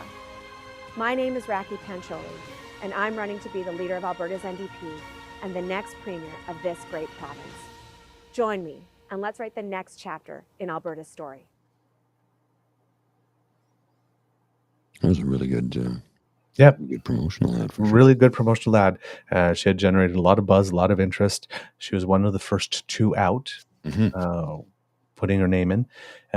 So it is kind of sad to see her lead the race because I have a feeling that she could have brought a lot to it, but I think that she has clearly concluded that she was in the same lane as Nenshi, and given his name recognition, decided, you know what, let's just save the money and save the effort there. My guess is that she will probably be helping with the Nenshi campaign in this case. But yes, we are now down to 5. Some people are making some very nasty comments, as in,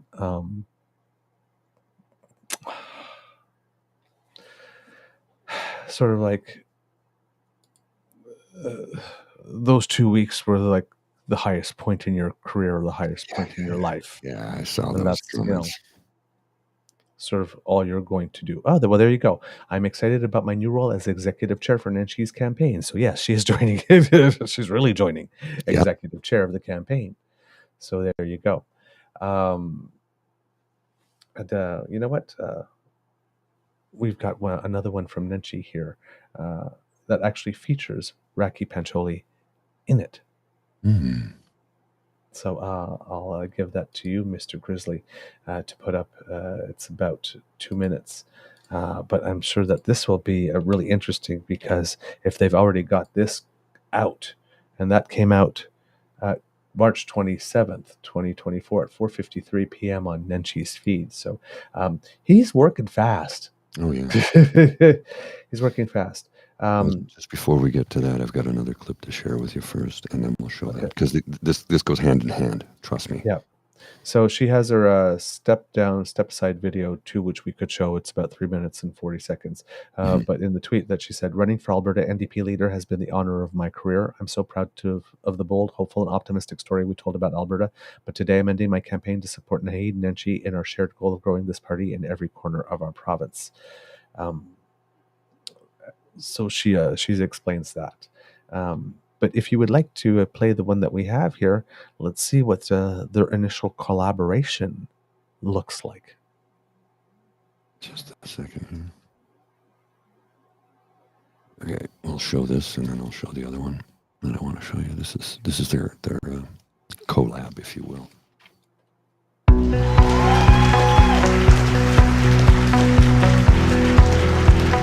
I'd like to introduce to all of you, in my hometown, on this stage, the next leader of the Alberta NDP and the next Premier of Alberta, Naheed Nenshi.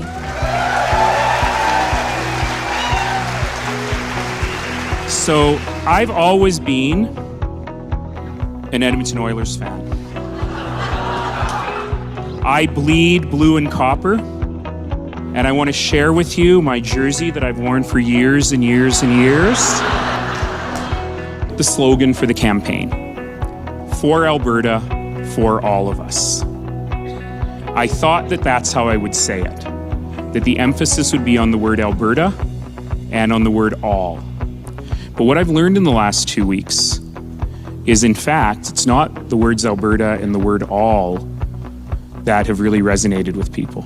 It's that tiny little word for, F-O-R. Because for so long, we have been trained by our political discourse to only be against. And it's time for us to stop being against. And friends, that is our mission with all of our neighbors, is help them understand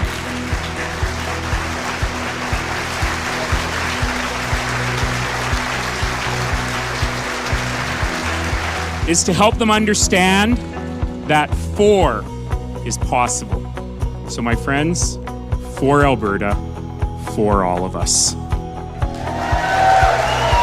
Ladies and gentlemen, Naheed Nenshi!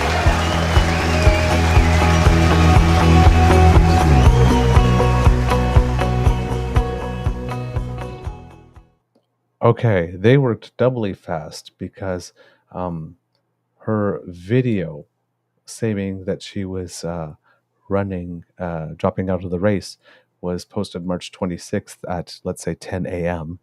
And that evening, she was in Edmonton introducing Naheed Nenshi. I've now found out, not Naheed. So That's the proper pronunciation of his name. I've been pronouncing Yeah. it wrong all the time. So have I. Yeah. Hello. So there you go. Can I have some room? Can I have they some are room? they are working together, and that's some collaboration is nice to see. And said it will definitely change things in the race a little bit. But yes, she has been receiving a little bit of denigration as a result of that. And I personally think that it's a good idea if you're in a race and you realize that somebody else is in your lane and you agree, you know, put the party first. In that case, put the province first, and Which is what she's doing. Yeah, that's for me. I have no problem with that whatsoever at all. So, good luck to you, Miss Pancholi, and hope you do a very, very good job as executive director of the campaign. I have a clip here that you need to see from Executive chair. just the other day. This is this is good. If you've not seen this yet, this is so good. Oh yes, Premier. I am very concerned about the fact that you're here to talk about and raise your concerns about the carbon pricing, which will add 3 cents per liter on gas on April 1st. And yet at the same time on April 1st, Premier, you are raising the gas tax in your home province to 13 cents, increasing it by 4 cents. I understand you were at an Axe the Tax rally yesterday, I believe, with the leader of the opposition. Can you clarify for me whether you were protesting? Was it a rally to axe your tax on the gas tax, which is adding 4 cents to a liter? If you can just clarify that for me. If you were at a rally to axe the tax that you are increasing in your province by 4 cents. Premier, I am very concerned about the fact. Yeah, that was good. Yeah, that was good. Yeah. What are you protesting? Your tax or the? Yeah. You know? So just to finish the little bit, however, that I was mentioning on the Alberta NDP race here, just for people to know, the Alberta NDP leadership race is a one-member, one-vote race, not a point system race, as been the case for many party leaderships. And so just that last little bit there that I wanted to add to that. The clip that you saw was from Danielle Smith's testimony to that government committee, to which Scott Moe had testified the day before, and Blaine Higgs was going to testify on the next day, and Tim Houston has still to testify. And judging by the panelists from the At Issue panel, because they had that yesterday, it seems that the premiers showing up there to testify in the way that they have actually hasn't helped them, their cause, at all. And you got even Andrew Coyne, who doesn't hesitate, hardly misses an opportunity to take a swing at Trudeau when he can, even agreeing here that the premiers didn't do themselves some favors.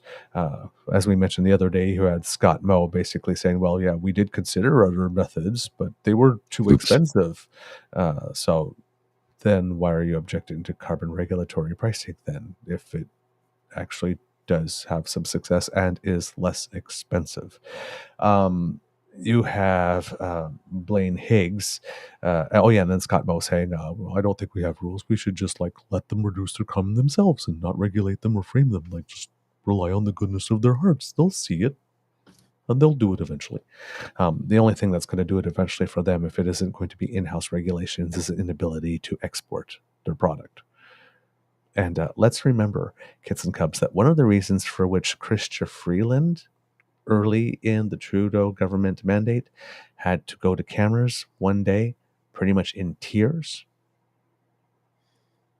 talking about the European Union saying if they can't make a free trade deal with Canada, who can they make a free trade deal with? Mm-hmm. Because the CETA free trade negotiations were being stalled. Now, these were negotiations that Stephen Harper had started and was supposed to finish, but he couldn't get them completed because there were certain areas in Europe that had a say and had a vote that were not happy with our climate policy. And the sticking point was our oil wasn't green enough to be sold or to be purchased by those markets. They kind of sort of, and then Chrystia Freeland came in, and you know, you can say all you want about Stephen Harper about getting off the ground, but she's the one that sealed the deal. She got the ball in the net. Yes. So, and she's the one that got the 2 points on the board, not him. So, and she was able to do that by overcoming that difference. There is going to become a time, and that's why California, for example, even though the United States as a nation has been dragging its feet on vehicle emission standards and all that kind of stuff, California has been going ahead because California was so polluted that state representatives, if they wanted to get reelected, knew that they had to do something about it.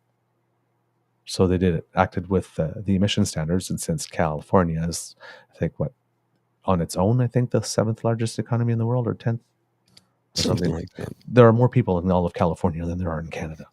No, I think we surpassed them recently. Okay, we might have surpassed that, but for the longest time, that was the case, right? It was the case for decades. So, when California decides that, you know what, we are reducing emissions by this much with new technology, pretty much everyone else has to follow. And even if the government, the Republican government of the United States at the time says, no, you don't have to do that. We're going to pass laws says you don't have to do that. Well, sorry, we've already started. So it's happening. Even though you tell us that we don't have to, it's happening. We're doing this. And just looked it up. The California population as of 2024 is 38,889,770. Okay. So we've surpassed it. Yeah. So this I forgot what I was talking about. But I mean, basically what it boils down to is California's GDP is equivalent to that of Canada. Yeah. I completely lost my train of thought. I'm sorry, kids.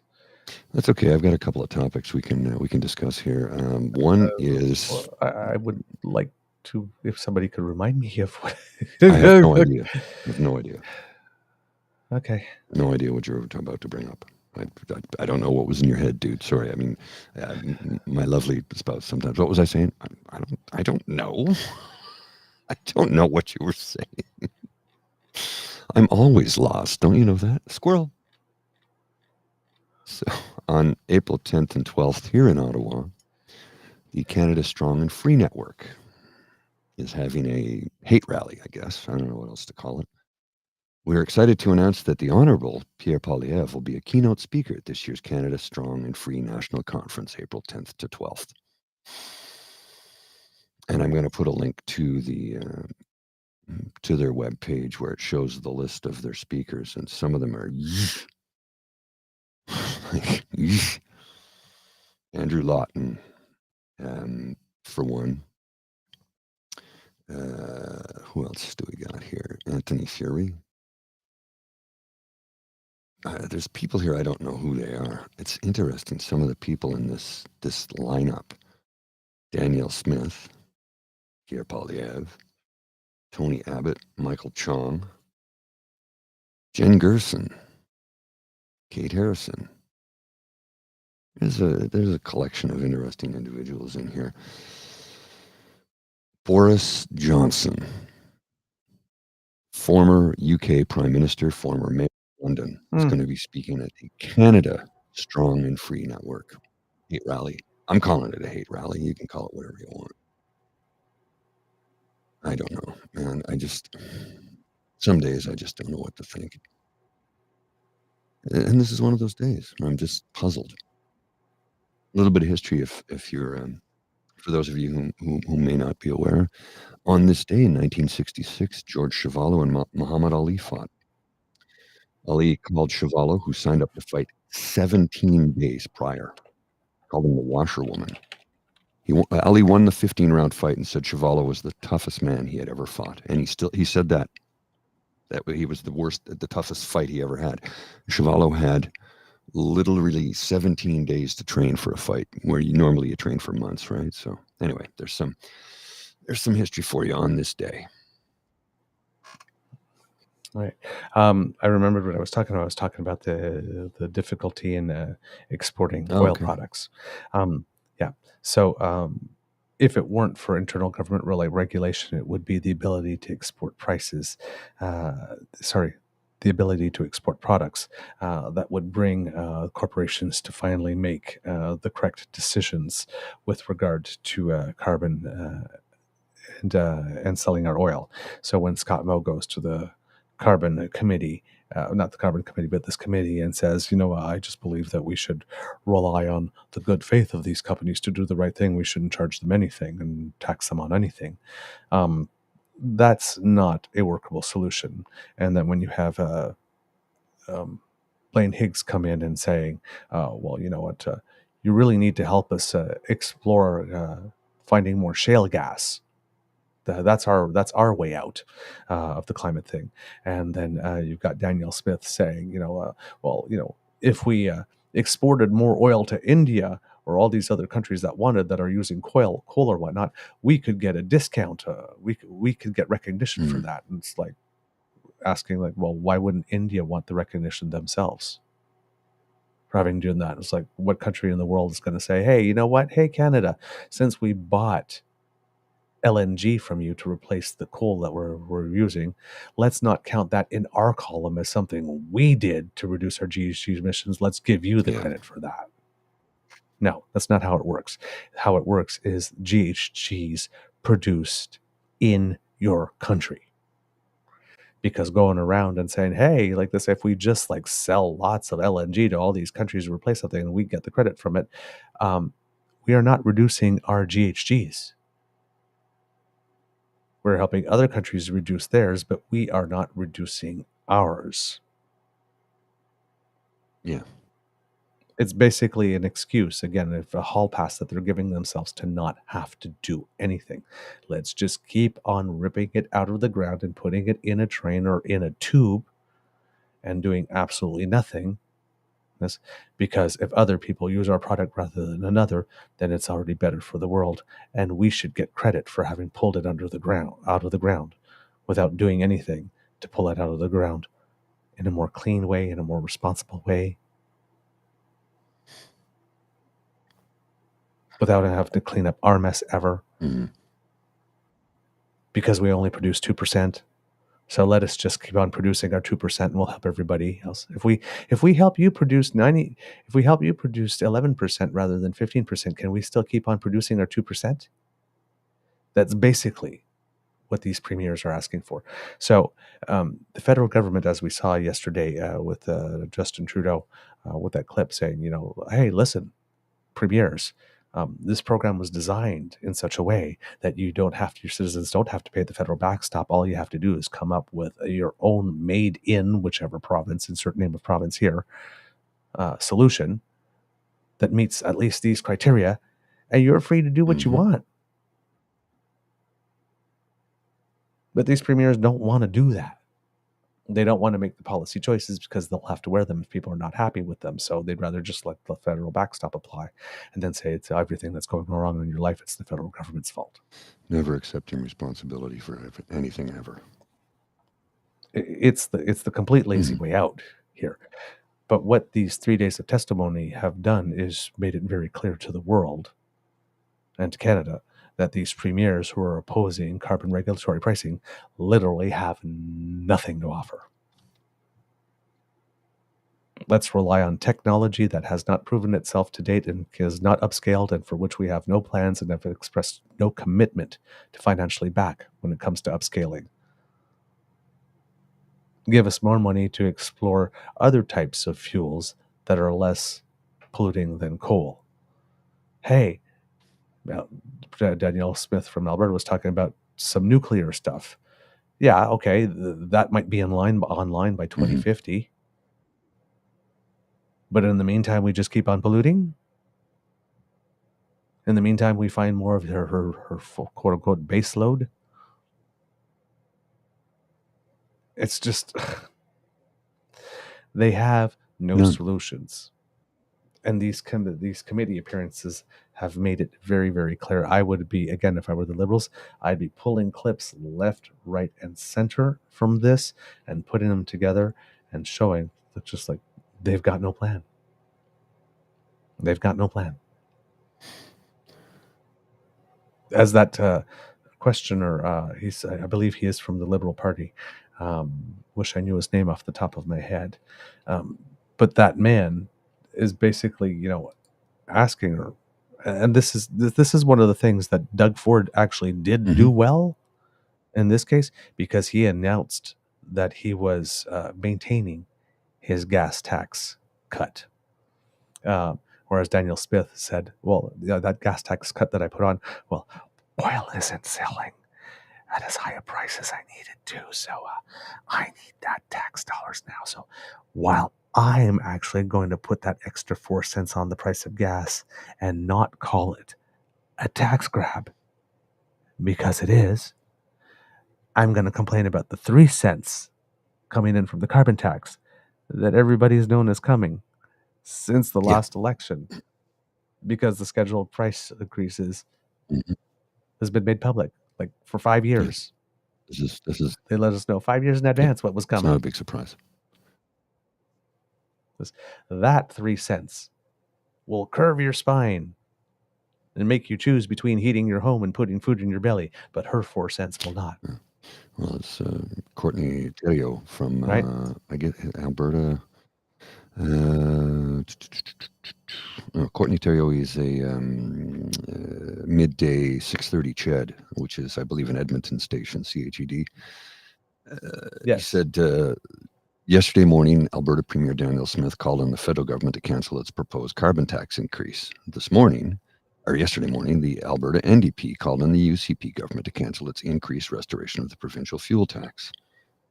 And of course, my name's not Gordy. Barney Panofsky's best intentions had to reply with, and this is gold. This is gold. This is ridiculous. One tax increases the cost of living 23%, while the other one protects people from seeing wind turbines as they drive to work at the coal mine.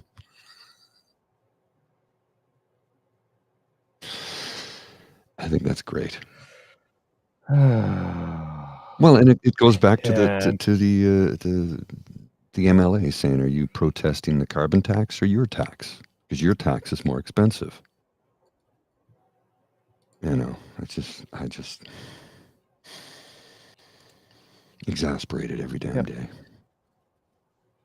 So they went there thinking that they would have this big PR opportunity and that they would own the prime minister. And the first three so far have performed rather poorly. They show that they don't really have anything. They don't have any plans. Their plan is basically do nothing. Their plans essentially do nothing. Just let us continue doing what we've been doing all the time, all along. That's not been working. And we'll do nothing. How does that work for you? Which, of course, it doesn't. It just doesn't in any way, shape, or form. So, yeah. Not the best move. Hopefully the federal government will be able to capitalize on that because, how would I put it? While carbon regulatory fees themselves seem to have fallen out of favor with the public, acting on climate probably hasn't, particularly with younger voters.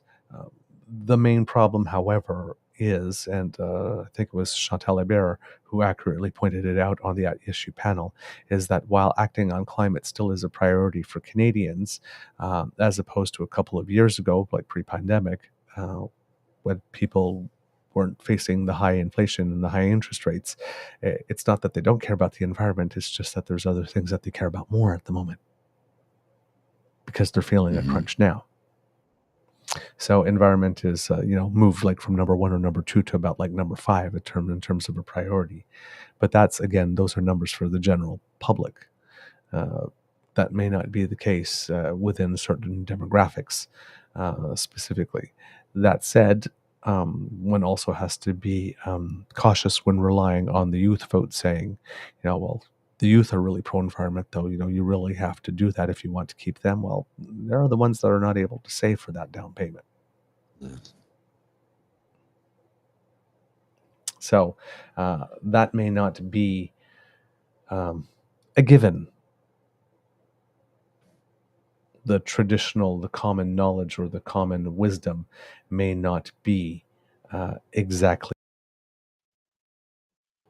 what is needed at this moment, or may not be as obvious. So we have to pay a little bit more attention. I think I have another clip from that gentleman over here. There's a few of them. I just want to. Yeah, there's a second one I saw. I'm sorry, I'm just going to go on mute for a second and play a couple of seconds because there were two of him that I saw, and I just want to make sure that I'm not sending you the same one. It's all good. The one that you just played. It's all good, sir. I understand that.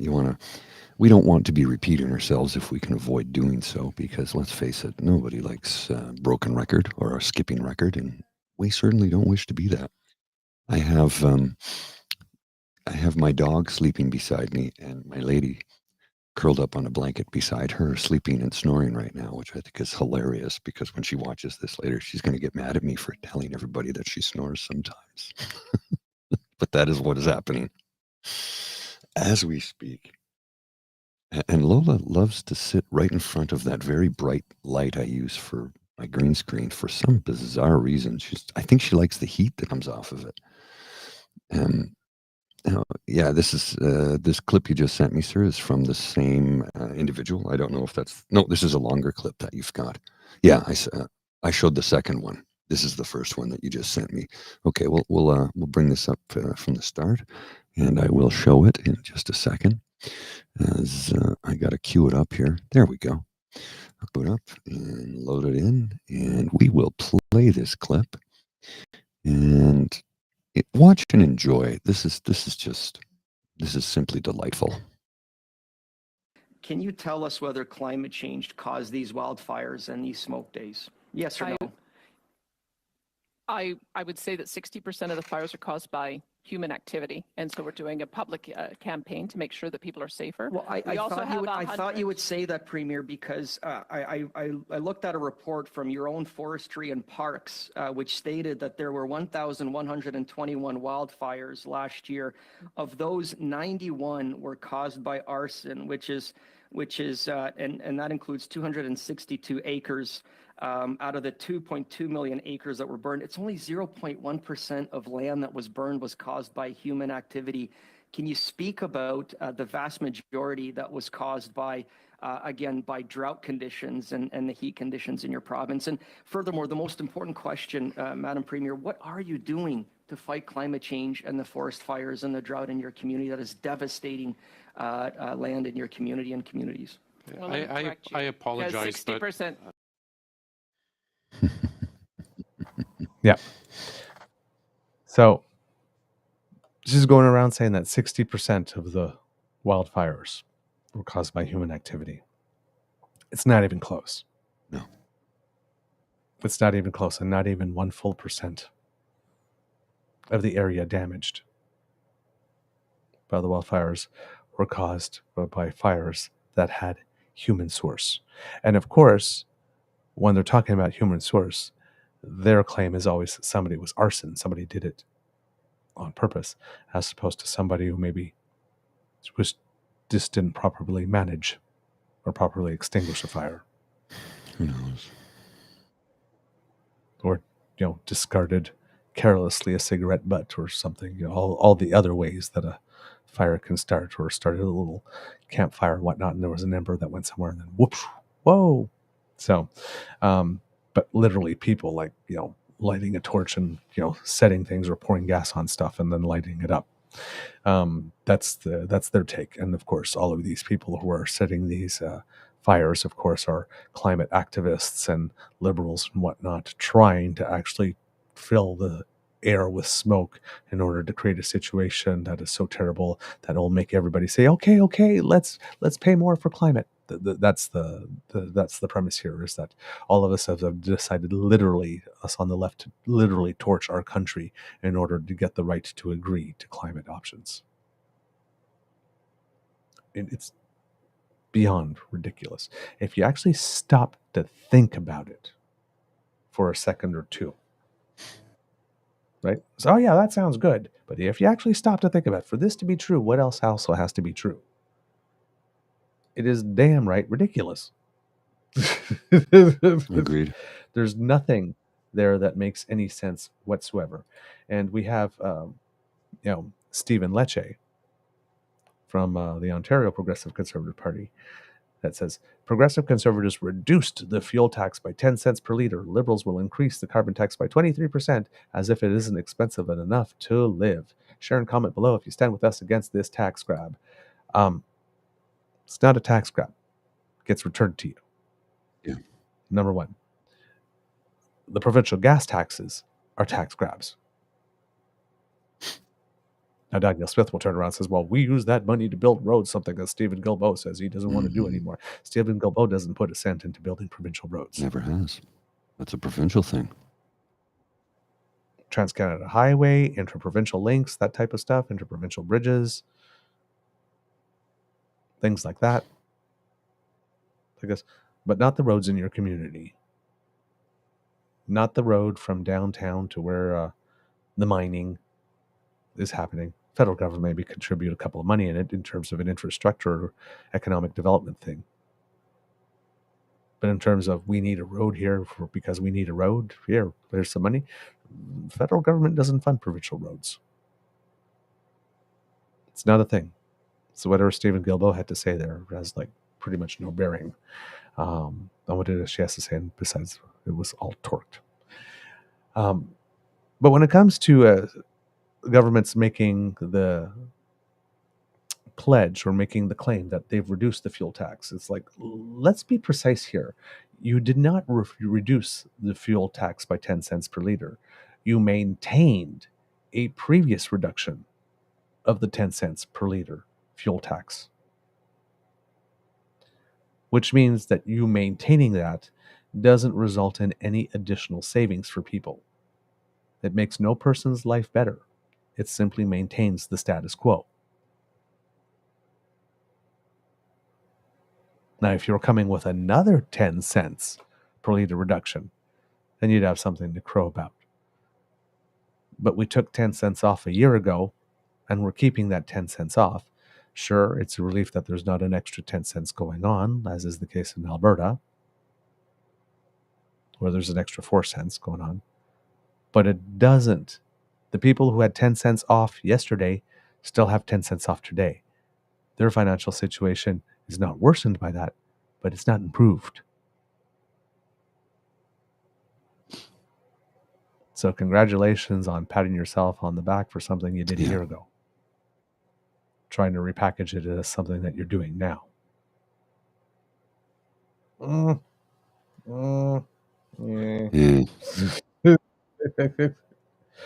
So, but again, that's one of those things right up there with it. Record spending in health. We spent $1 more.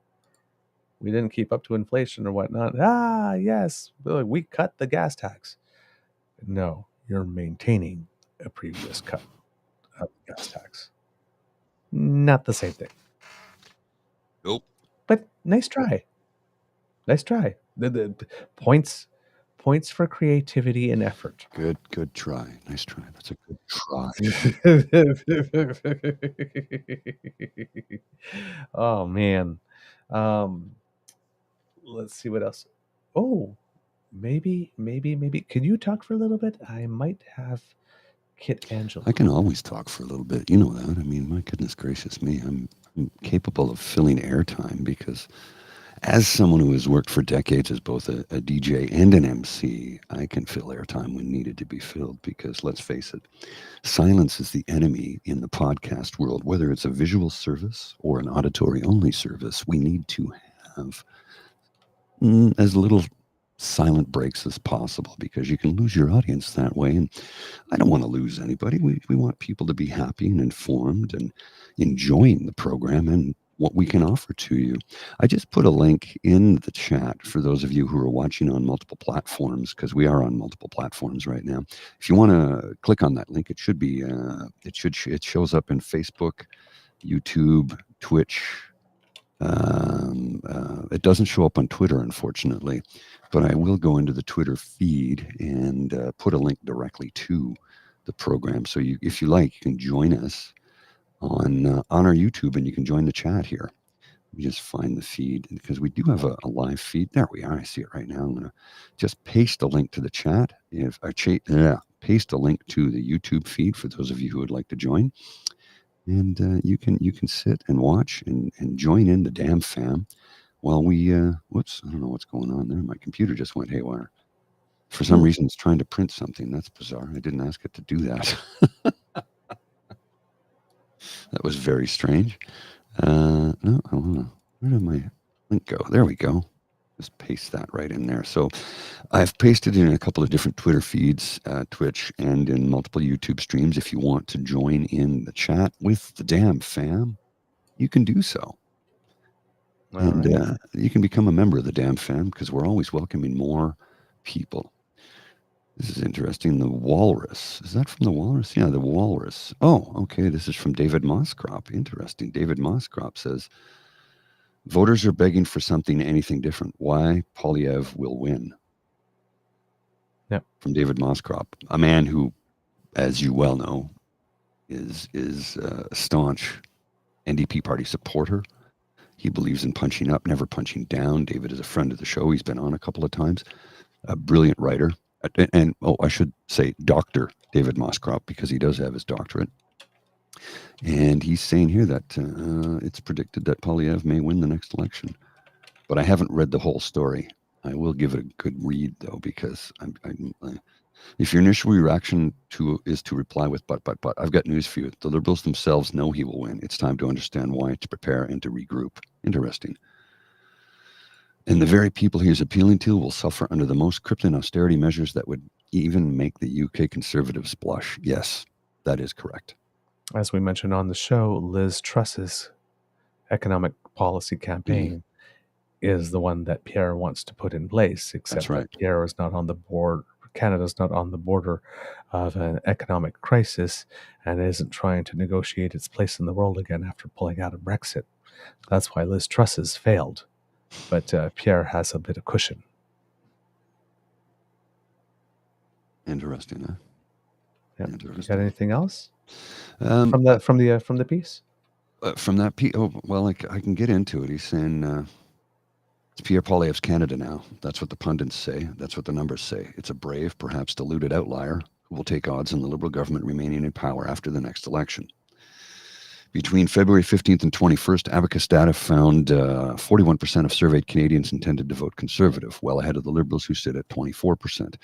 Over at 338 Canada, a March projection based on a weighted average of polls had the Tories at 211 seats compared to 63 for the Liberals. All that shakes out to a greater than 99% chance Poilievre wins a possibly massive majority government in 2025. The Liberals in their heart of hearts must realize how bad things are. Not that you'll get any of them to admit it as much. In December, Zita Astravas, longtime Liberal advisor, responded to talk of Justin Trudeau stepping down by claiming he performs best when there's a challenge ahead of him. There is indeed a challenge ahead. The hope and hard work spell that captured voters in 2015 has fizzled. People are strapped for cash, struggling, angry. The national average home price is now merely $660,000. The average asking rent for a one-bedroom apartment is $2,000 a month. Households have racked up a record amount of debt. Consumers are missing credit card payments. More than 6.5 million Canadians can't find a family doctor. Interest rates remain high. Few across the country, especially in critical provinces and regions, now believe the middle-class dreams that Trudeau and company sold for the better part of 10 years. Let me just go here so it's easier for me to see. Better part of 10 years. Let me start that sentence over again, okay? Few across the country, especially in critical provinces and regions, now believe the middle-class dream that Trudeau and company sold for the better part of 10 years. The Liberals face strong headwinds in Quebec, which is essential to their chances at holding on to power. Abacus found the Conservatives just 6 points behind the Liberals with committed voters. In Atlantic Canada, The blue side is up a staggering 17 points to 50% over the Liberals. Ontario is as critical for the Conservatives as Quebec is for the Liberals, and there, Poilievre's team sits at 41% compared to 24% for the Liberals. We've seen this before. Voters have a long history of launching politicians to extraordinary heights, only to drag them back down and leave them lower than low. In 1958, the Progressive Conservatives, led by John Diefenbaker, won 208 of 265 seats in the House of Commons, 78% of the legislature, leaving the Liberals with just 48. By 1963, Diefenbaker was out of power and down to 95 seats. In 1984, the late Brian Mulroney won 211 seats compared to 40 for the Liberals, giving him one of the highest seat counts in Canadian history. Perhaps more remarkable was the fact that after the 1993 election, the PCs, led by Kim Campbell, with Mulroney now retired, were down to 2 seats and reversed to the 5th and weakest position in the legislature. Historical patterns aside, the sheer unlikelihood of what Trudeau is attempting can't be overstated. Not since Wilfrid Laurier did it in 1908 as a prime minister won a 4th election in a row. The Liberals may be hoping that, despite the polls, recent past will be precedent for them once more. Trudeau appeared to be in trouble in both the 2019 and 2021 elections, but managed to hold on to government despite winning fewer votes than the Conservatives in each outing. Popular support and raw votes can't decide governments in parliamentary and electoral systems. Seat count does. This time, however, the itch for change is overwhelming. In a post on X, formerly known as Twitter, David Coletto, CEO of Abacus Data, shared that a mere 12% are saying the Liberals should definitely be re-elected, compared to 59% who think it's definitely time for a change in government in Canada. As Coletto notes during a campaign, it's hard to change a voter's mind when they firmly believe the government should go. In fact, for the last 3 campaigns, the desire for change number goes up, not down, over the life of a campaign. In this, Poilievre is the beneficiary of timing. The Liberal government is approaching a decade in power, which is an eternity, even for a party used to long stints in Parliament. As a government ages, voters tire of the status quo and beg for something, anything different. Also, scandals accumulate. Many Canadians will remember the SNC-Lavalin affair and the Aga Khan trip. They'll remember the We Charity kerfuffle. They won't forget the more recent Winnipeg lab breach and ArriveCan procurement fiasco. Conservatives will be certain to bring up $6,000 a night hotel rooms and blackface photos. Even if voters can't cite details, they feel the worm is turned. Over time, the electorate stops giving a government the benefit of the doubt. For years after winning the 2015 election, Trudeau and his team seemed untouchable, Teflon-coated. Not so much anymore, particularly as Poilievre will relentlessly remind Canadians of every screw-up until the gist. Liberals are too corrupt to keep around. The article does go on for quite a bit more, but I'm not going to read the whole thing to you.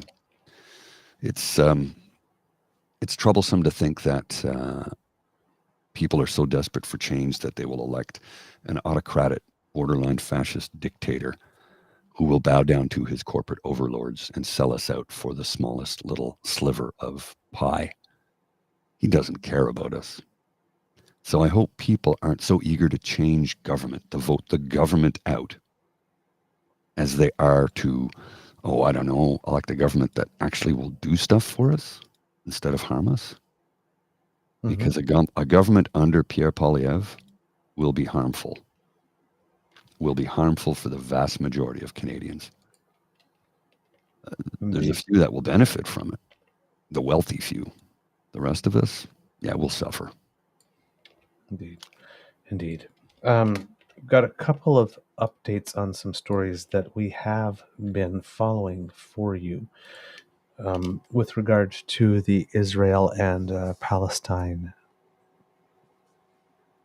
situation. Mm-hmm. I don't know what to call it anymore.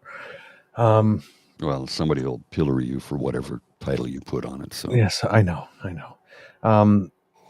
Here in Canada, we had that vote recently on the NDP motion.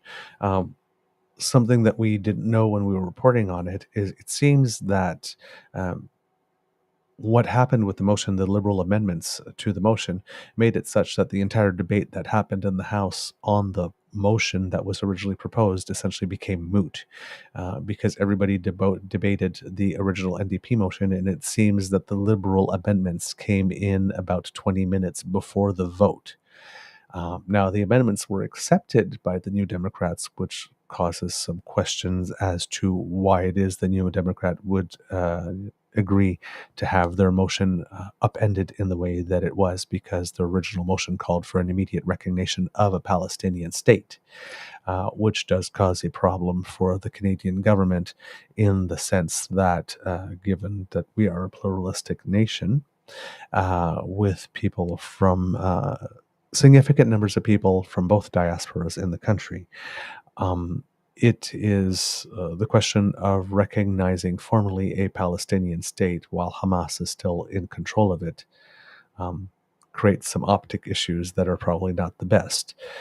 So the federal government did not want to vote for that.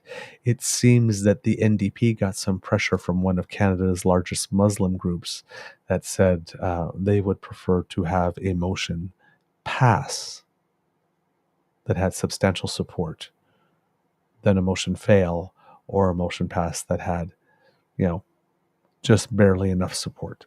And it seems that the NDP was open to listening to that. So what was voted on in the House of Commons essentially was not that which was debated, which may explain some of the reasons why there were 3 Liberal MPs who had some problems with that and have expressed them. The end resolution, as written, pretty much ended up reiterating what Canada's traditional policy is. Two-state solution and all that kind of stuff. So it moved away from what the NDP was originally proposing.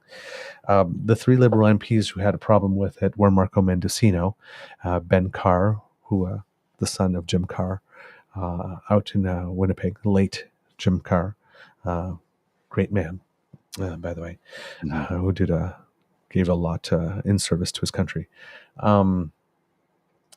But none have made a bigger issue of it publicly than Anthony Housefather. And he's really debating his future. He represents but it seems that his issue so much wasn't really the bill, but what happened after the vote. Because when the vote passed, apparently there was a lot of standing and cheering on the part of the Liberals.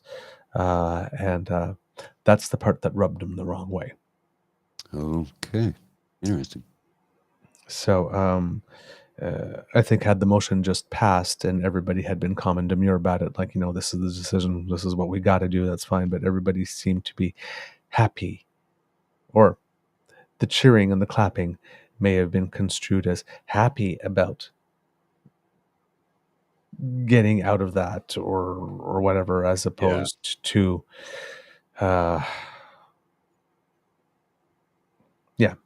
let's just say it created a situation that could be misinterpreted. Happy about not supporting Israel as fully as one could. There is a reality on the ground here that we have to understand, that even the United States, which is Israel's strongest backer, they have wasted a lot of international capital vetoing issues at the United Nations. Because you have to remember, at the United Nations, there's only one Israel. There's one Jewish state. But there are many Muslim and Arab states. Each country has a vote. So when the overall group of Arab nations decide to get together and vote together to condemn Israel for something, because Israel has only itself. So therefore, it depends on its international allies to use its veto to counter. It's one of the reasons for which, that's a similar reason for which China, for example, is doing a lot of international development in Africa. And it's sort of displaced the United States, because when there comes something at the UN where they need a vote, well, that's a 50-something country bloc. Yeah, it's a big bloc. They've rebuilt railways. They've installed new they've done hundreds of billions of dollars worth of construction, reconstruction throughout the entire continent. So so there's stuff like that going on there. So that's what seems to have ruffled his feathers more than anything else over here. internationally, it seems that Benjamin Netanyahu has agreed to reschedule the delegation visit that he had canceled a couple of days ago when the United States did not use its veto to block a resolution at the UN calling for an immediate ceasefire. At the time that he had announced that the delegation visit was canceled, John Kirby, who's the White House national security spokesperson, called that decision perplexing. And it's pundits and analysts seem to come to the conclusion that Netanyahu canceling the visit actually proved the United States right for having not used their veto there. So I think Netanyahu kind of snapped back very quickly, said, okay, guys, it's on again. So we'll see what comes as a result of that. The United States wants some guarantees that if Netanyahu is going to go into Rafah, because it seems that he is going to go into Rafah come what may, he doesn't really care what the United States has to say, that they do it in a way that actually that there are some protections for civilians. The other issue is trying to get food in through the north, as we mentioned. There are accusations that Israel is using starvation as a weapon of war and using it as collective punishment. And as we know, collective punishment is not legal under the Geneva Convention.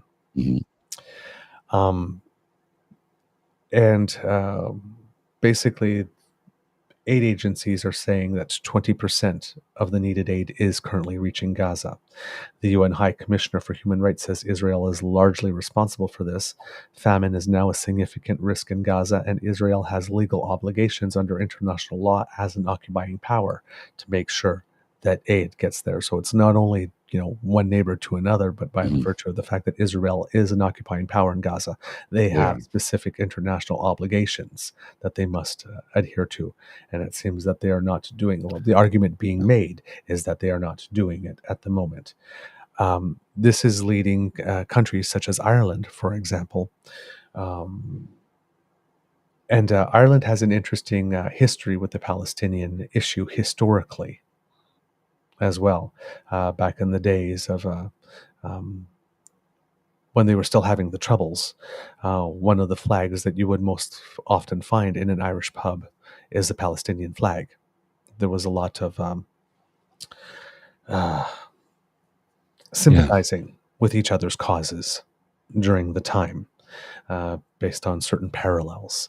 A lot of the way that for the reason that South Africa, for example, is objecting to a lot because they've been through apartheid and they are seeing some parallels. So Ireland has joined the South Africa initiative to challenge Israel at the International Court of Justice. Now, like I mentioned before, the International Court of Justice is where countries go. The International Criminal Court is where individuals and organizations go to get their issues resolved. The ICJ's rulings are non-binding. They don't really have any teeth. They do have a little bit of international weight, though. But just so you know, this is the ground that we're playing on. And Ireland has been seeking to intervene in the ICJ court case regarding Israel and Hamas. And basically, their intervention will be a plea to broaden the definition of genocide to include, among other things, the restriction of humanitarian aid. Currently, it's the case that if an occupying power is proven to have slowed down the distribution of humanitarian aid, it can be considered as a crime against humanity, but not as genocide. And it seems that the government of Ireland is looking to say, we need to change that standard based on what's going on. So a lot of history behind all of this. There's also a report going out that the Israeli military may have summarily executed 2 Palestinians just over the past couple of days. It seems that they were unarmed and had white flags based on reports.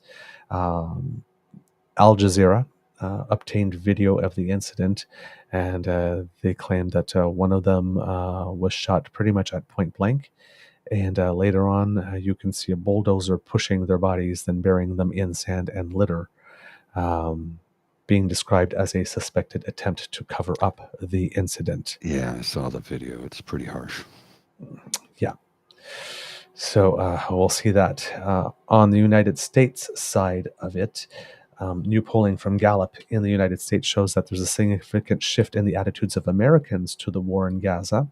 A majority of Americans, 55%, now disapprove of Israel's campaign, and that's a 10% increase since November.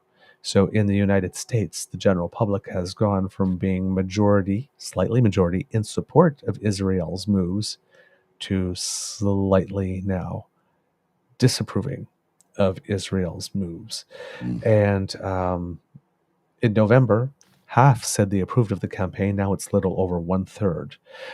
Though the declines in support have been larger among independents and Democrats, because in the United States everything is divided: independents, Democrats, and Republicans, the decrease in support crosses all party lines. So even Republicans are less supportive in general, just not as much, to as great a degree, as independents and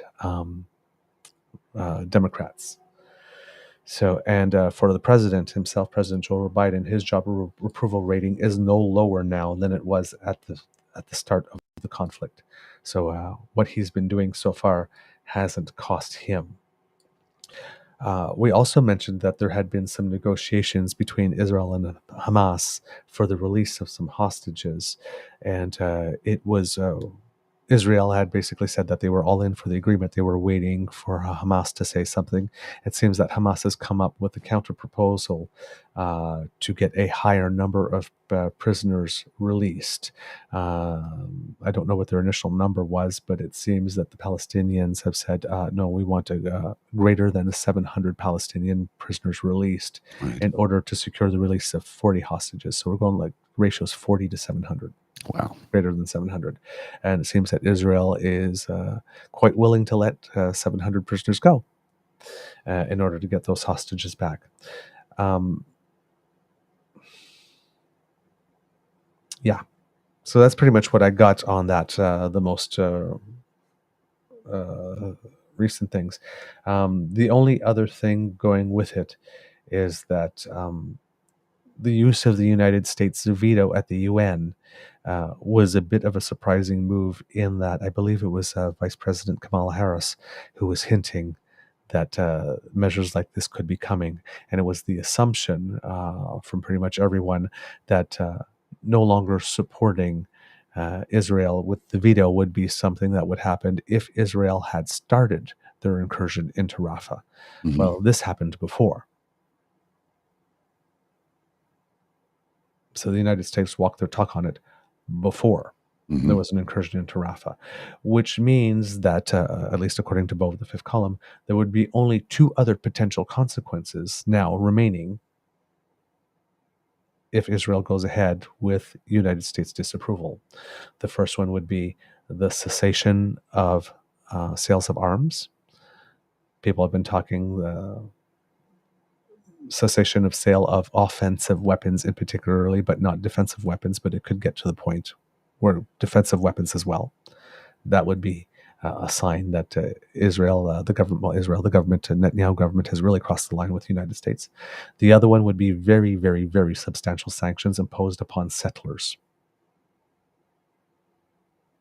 So those would be the two options left, given that the not using the veto has already been played as a card. So things are getting, shit's getting real. Yeah, no kidding. Let's put it that way. In Russia, of course, we had the election recently, foregone conclusion, Putin won. Shortly after the results was the date of the 20th anniversary of Russia's annexation of the Crimean Peninsula. Russia calls it the anniversary of its unification with Crimea. Yeah, unification is doing a lot of heavy lifting in there. But he hosted a big event. It was a made-for-broadcast spectacular with a concert prior to his inauguration, because his inauguration is only happening in May. But, he won a victory with the largest support from Russians ever so far. Since so he decided to throw himself a party. Sure. And yeah.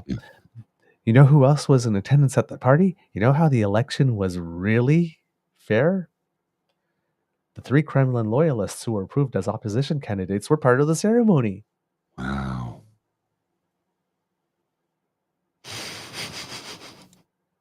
Isn't it nice how opposition and government in Russia just comes together for a kumbaya? Yeah, I don't think that's exactly what takes place, but So even though Putin got almost 90% of the vote in country, it seems that Russians abroad weren't so enthusiastic about him. I wonder why. In London, UK, only 5% of people who voted abroad voted for Putin, and in Toronto, only 15%.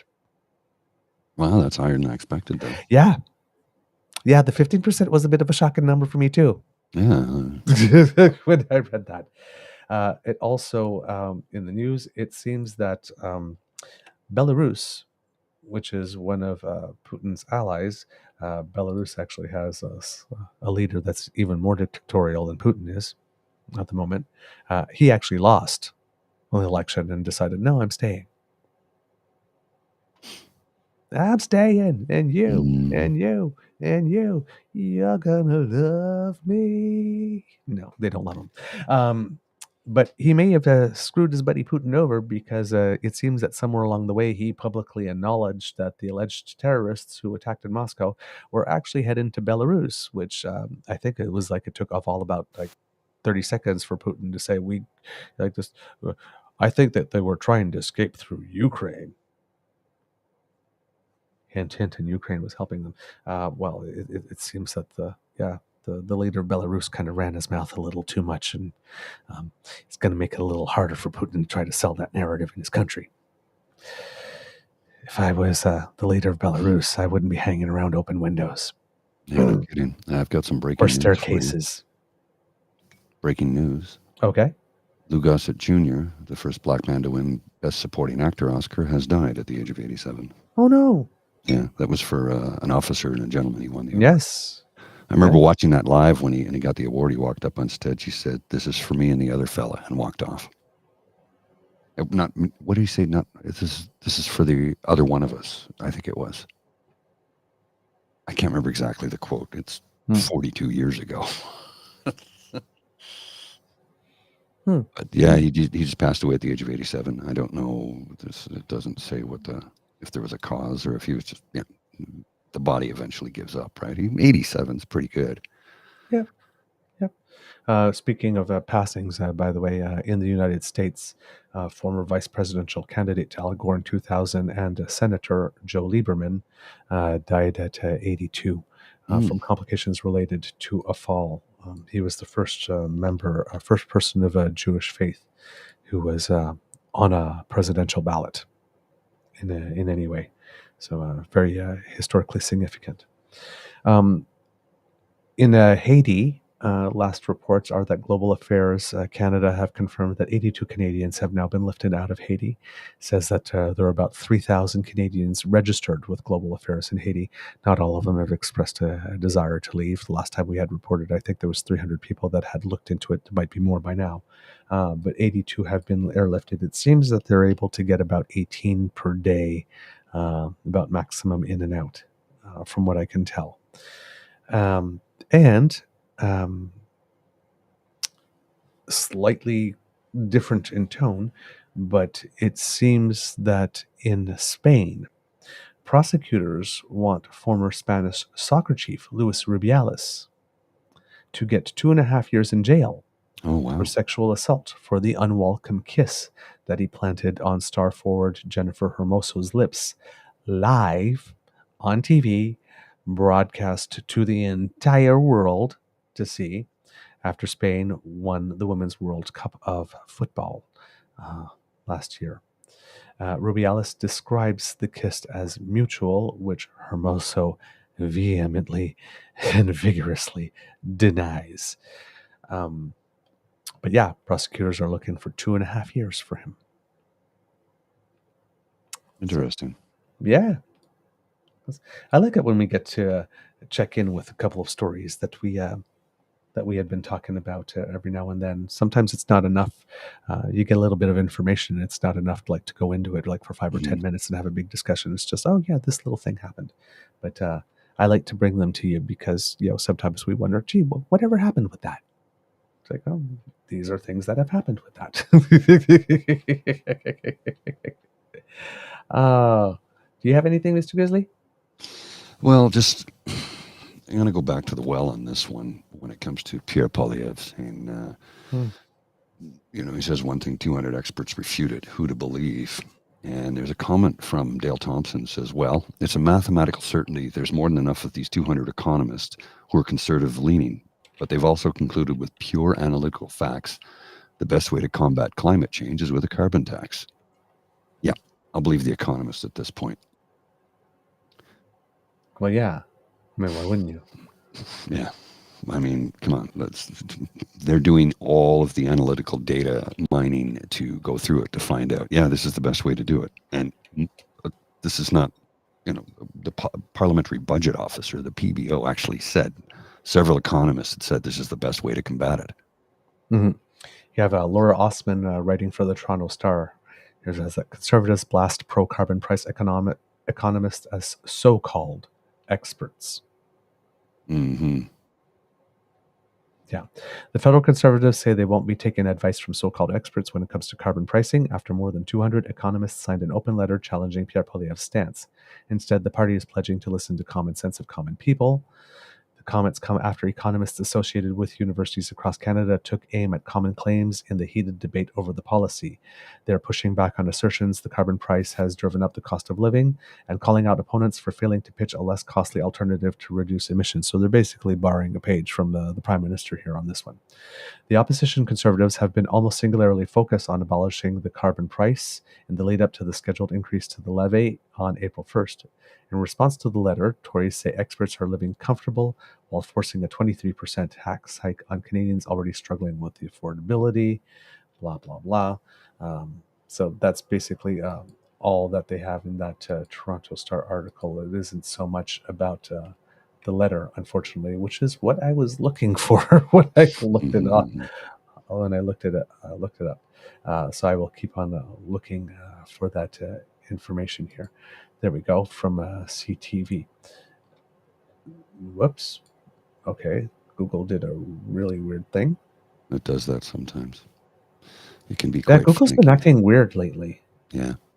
I guess I've been hearing news reports too about its search engine. It's showing up. It used to be really, how I put it, I would enter something and it would be like one of the first 2 or 3 hits, but now I often have to go down to the 7th, 8th, or 9th one to find the thing that I'm looking for. Things have changed a lot,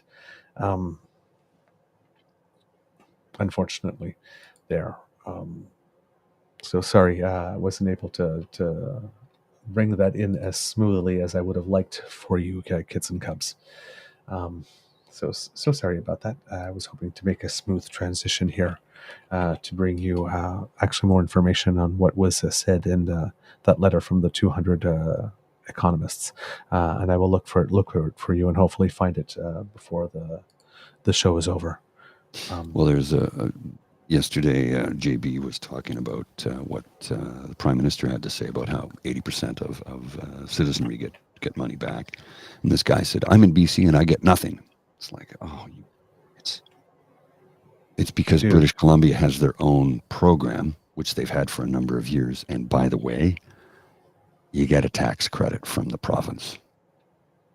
Of course, you're not getting a federal climate action carbon tax rebate because the federal program is not in British Columbia. If you were smart enough to do a little bit of reading or were aware enough to know that, you wouldn't have made a stupid statement like, I don't get anything back. And I find a lot of the people that say that, I don't get anything back from the carbon tax. Have you filed your taxes? You have to file your taxes. If you file your taxes, you will get your rebates. If you don't file your taxes, you're not going to get it back. You're supposed to file your taxes, which reminds me I have to do that. Because I'm behind the 8 ball on that one too. Yeah.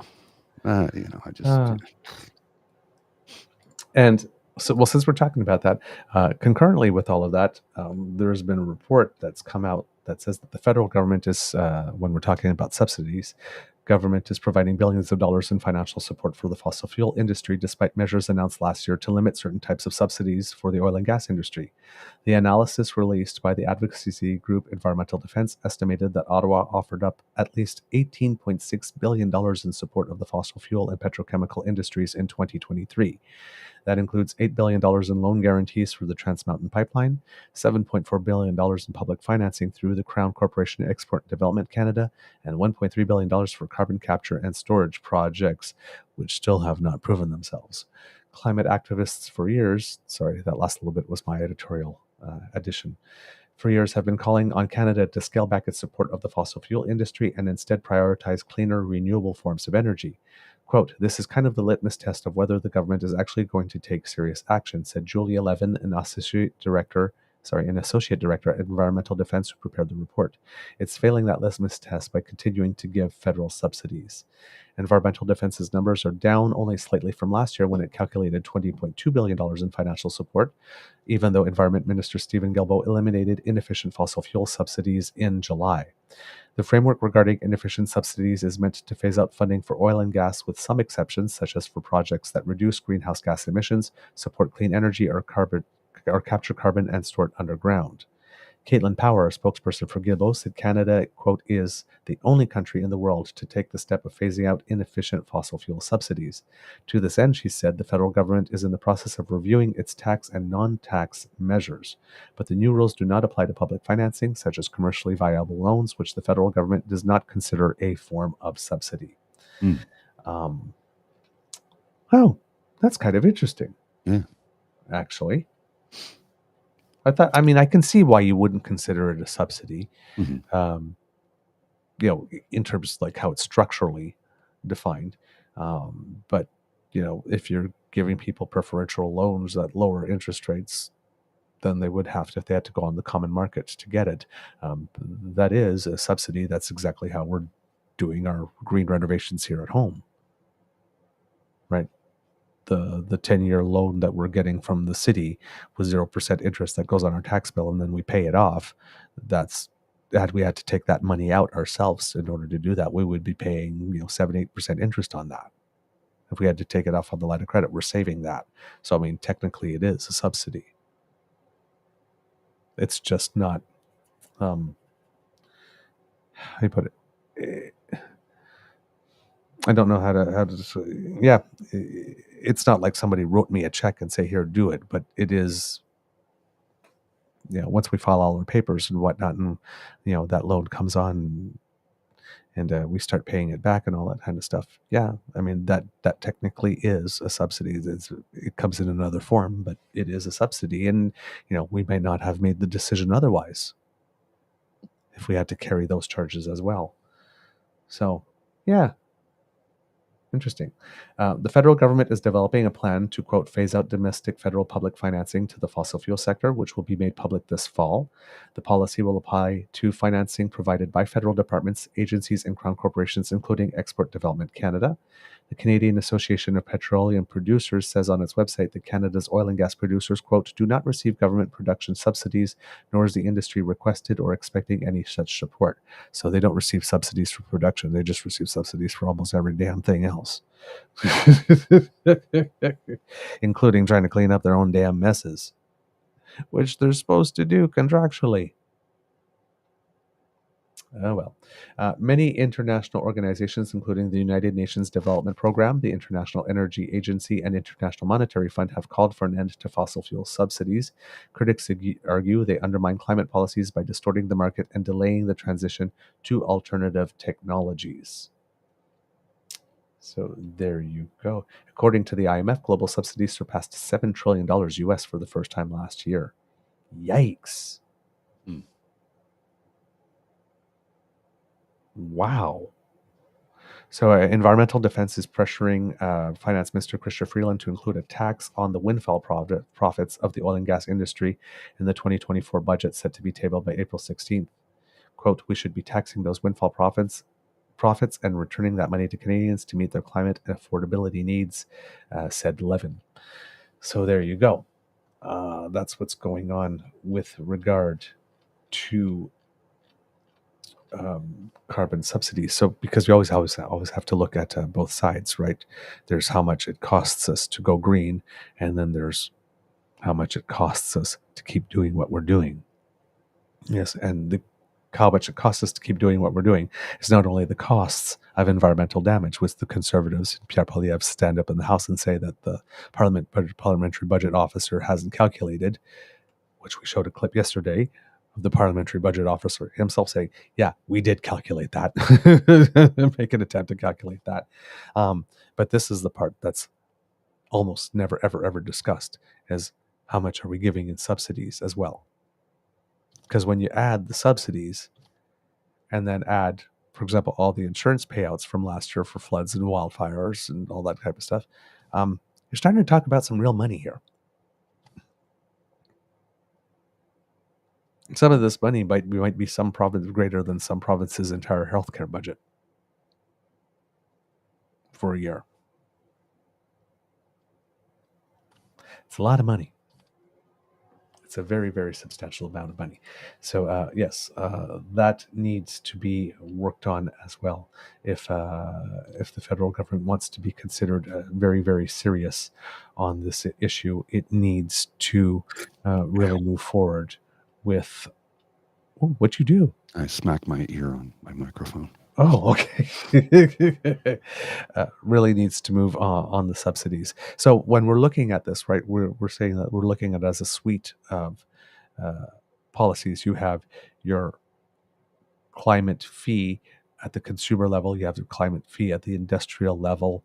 You have measures that are looking to transition people from dirtier and more expensive ways of heating their homes to less expensive ones, which is what's going on in Atlantic Canada. And there was Minister Wilkinson made a very important point on Power and Politics yesterday when all the provincial premiers are saying that these people in Atlantic Canada, because they say it's regionally based rather than based on the home heating fuel, but everybody in Canada, because it is based on the type of home heating that is using home heating fuel, they were not part of the 80% of Canadians who were getting more.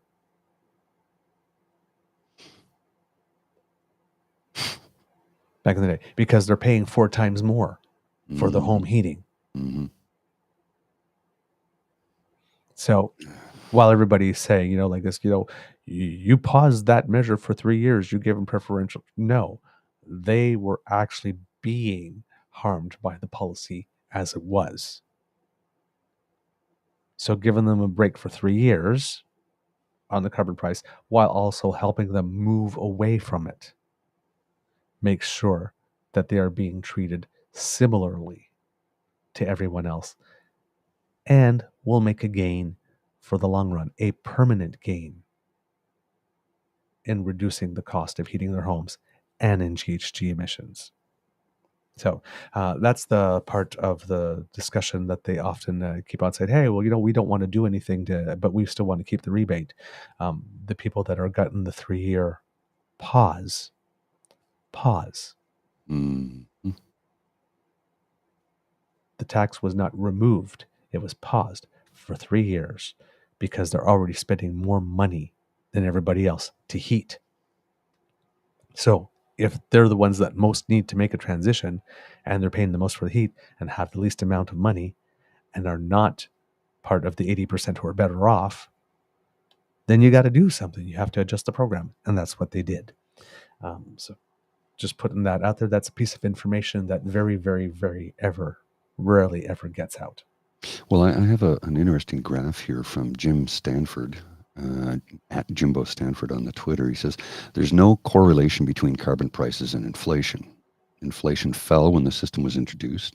Inflation accelerated in 2021 and 22 after COVID shutdowns, when carbon price increases were smaller. Last year, inflation decelerated despite a bigger carbon price increase. And I will pull up this graph to show you, because I think it's kind of interesting. You can see a spike and a drop.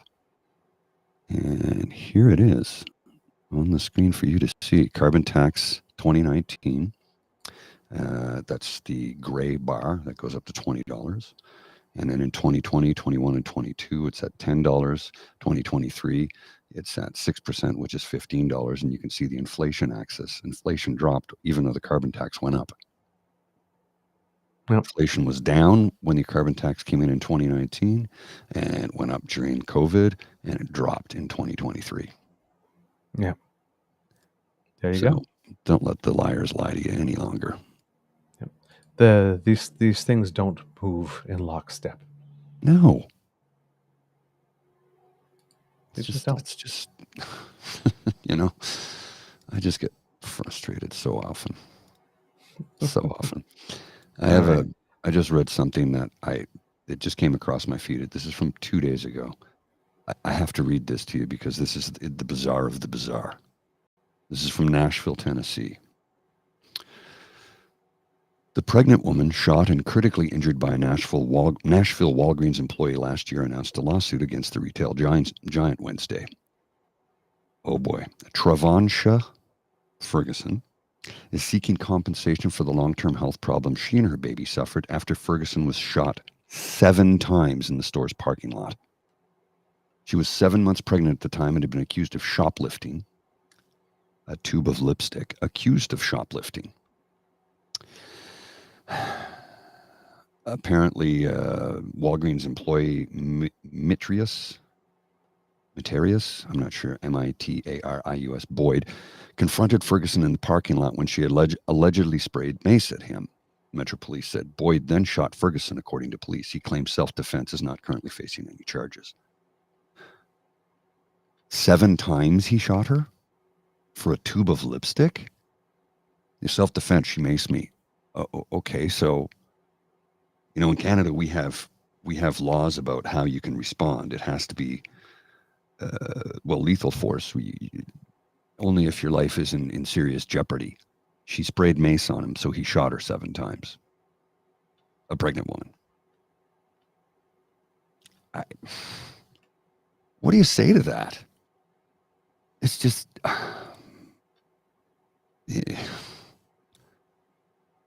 I don't know. I've got no words for that one, man.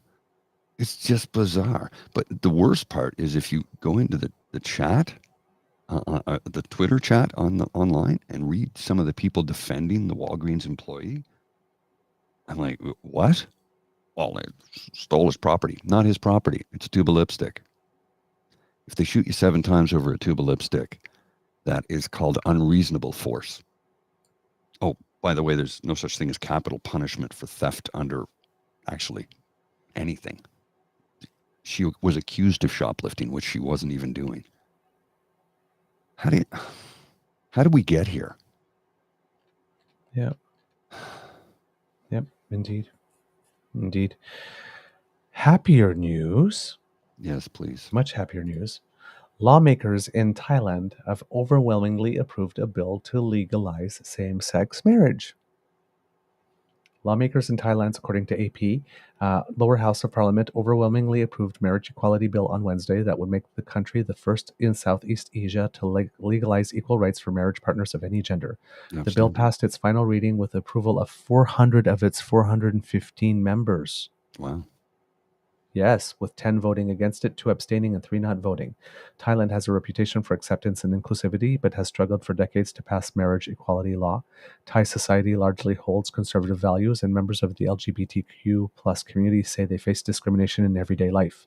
The government and state agencies are also historically conservative, and advocates for gender equality have had a hard time pushing lawmakers and civil servants to accept change. The bill now goes to the Senate, which rarely rejects any legislation that passes the lower house, and then to the King for royal endorsement. This would make Thailand the first country or region in Southeast Asia to pass such a law, and the third in Asia after Taiwan and Nepal. I didn't even know that Nepal had passed such a law. I knew that Taiwan had, but I didn't know that Nepal had. The bill amends the Civil and Commercial Code to change the words men and women and husband and wife to individuals and marriage partners. It would open up access to full legal, financial, and medical rights for LGBTQ plus couples. Well, there we go. That's wonderful. And look, this quote is great. I'm probably going to massacre this name. Danuforn Punakanta, a spokesperson of the governing Pheu Thai party, Pheu Thai Party and president of a committee overseeing the marriage equality bill, said in Parliament that the amendment is for everyone in Thailand, regardless of their gender, and will not deprive heterosexual couples of any rights. Quote, for this law, we would like to return rights to the LGBTQ plus group. We are not giving them rights. These are the fundamental rights that this group of people has lost. Words matter. Talking about returning rights to people. That's going to be cool. She noted, however, that lawmakers did not approve of the inclusion of the word parent in addition to father and mother in the law, which activists said would limit the parental rights of LGBTQ plus couples. So this is a new government in Thailand which took office last year and had campaigned on this and made this one of its major goals and has followed through. So once again, kids and cubs, if you're paying attention, slowly but surely, peace, love, equality, and fairness are breaking out all around the world. That's excellent. Yes, that makes me very, very happy. Okay, we're hitting the 3-hour mark soon. Yeah, let's wrap things up. I gotta show you this because this is funny. This is take a look at your screen, sir. Oh my word! They've been like that for at least an hour now, probably. For people listening at home, Mademoiselle Fox and Lola are both sleeping on the spoon floor, style on the floor. Well, head to head, literally head to head. Yes, I think it's priceless. Priceless. Oh man, that's so funny. I like that. Since we got a little time and it's Friday, it is Good Friday. I'm going to talk a little bit more about some Canadians who are making us proud, because we talked a little bit about them yesterday, but there was a lot more to report. At the World Aquatics Diving World Cup in Berlin, Germany over the weekend, Ryan Wiens and Nathan Zombor-Murray took silver in the men's 10-meter synchronized platform, finishing behind Great Britain. And Kaylee McKay, who we've mentioned several times on the show because she does the very, very, very the extreme diving from the very, very high heights, nearly 30 meters up, and has won some international medals for Canada and World Championship medals for Canada there. She finished with a bronze in the women's 10-meter platform, which may seem like a really, really short jump for her, given what she normally does. Yeah. Yeah, it's like, I'm used to running a marathon. The 3,000 meter race? Sure, that'll be a sprint. That's for most of us, 3,000 meters is like, we're sucking wind before we hit the first kilometer. But yes. And then Kate Miller teamed up with McKay to capture silver in the synchronized 10-meter dive.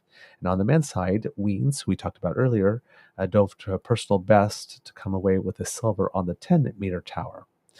In judo, Catherine Beauchemin-Pinard claimed the gold in the Tbilisi Judo Grand Slam in the under 63 kilogram category. It was her first gold since winning in Abu Dhabi in October 2023, and her fifth Grand Slam victory of her career. Shady El Nahas secured his first podium finish of 2024 with a silver in the men's under 100 kilogram category. And the day prior, Team Canada had two medalists from the under 57 category, with Jessica Klimkate claiming silver and Krista Deguchi claiming bronze. Both of them have been mentioned on the show several times. They are among the top performers in the world in their weight classes there. In bobsleigh, Cynthia Appia got to the podium with a bronze medal finish at the final International Bobsleigh Federation, I'm going to guess, IBSF, World Cup of the season, which took place in Lake Placid. This makes her 10th World Cup podium, and she competes in monobob, so basically just one person in the bobsleigh as opposed to two or four. Team Canada's four-man bobsleigh crew of Taylor Austin, Shaq Murray-Lawrence, Anthony Couturier, and Devon McEwen finished fifth in their final World Cup of the season. But they got the gold medal at the Pan American Championships that was held in conjunction with that race. In ski jumping, Alexandra Lautit, whose father I believe you've met, Mr. Grizzly. Yes, I have. My parents. I met both her parents, and her father and I became buddies. We met in Calgary. And I was urging him. They've never been to Ontario. I said, come on out to Ottawa. You got to see Canada Day. That's the time to come. It's the best time of the year to be here. I said, the weather can go one of two ways on Canada Day, though. It is either the hottest place on planet Earth, which it has been on that day, or it's 2 degrees and pissing rain. Yep, pretty much. One or the other. One or the other. Yep. So Alexandria Lottit won the silver medal in the women's normal hill event at the Fédération Internationale de Ski Jumping World Cup in Planica, Slovenia. And that was the final World Cup of the event of the season. It secured her position as third overall in the Women's World Cup ski jumping standings. There you go. Also kicking butt. Our athletes, I have to say, they really impressed me. And we also had some beach volleyballers do very well for Canada recently. I believe last weekend it was. We had a male duo, which is new for Canada. Well, not new for Canada, but mostly the women have been much stronger than the men in recent years. But our duo of, and I'm trying to find their names here, Jake McNeil being one of the two players, and the other one being Alexander William Russell, took home the gold medal from the BPT Futures event in Coolangatta, Australia, winning the championship there. So making Canada very proud on the sand. And then once again, our golfers, for some reason, are having a ridiculously good year on the international scene. And it doesn't, we're talking about them a lot, but I remember a time as I was a kid, like screaming, scanning the sports column and looking at the PGA money leaders lists and the tournaments, and Canadians were nowhere to be seen. At the PGA Tour, the Valspar Championship in the United States, there was a guy named Mackenzie Hughes, who finished third in that tournament. Adam Hadwin finished fifth in that tournament. So 2 Canadians in the top 5 at a PGA event, which is quite an achievement. I mean, getting one person on the top 10. Sometimes there were whole seasons we went by and there was one Canadian in the top 10 ever in an event. So we got 2 in the top 5 here. So congratulations to them. At the Champions Tour at the Hogue Classic, Stephen Ames, who's been having a really good season this year, finished 4th in that one. So congratulations to him.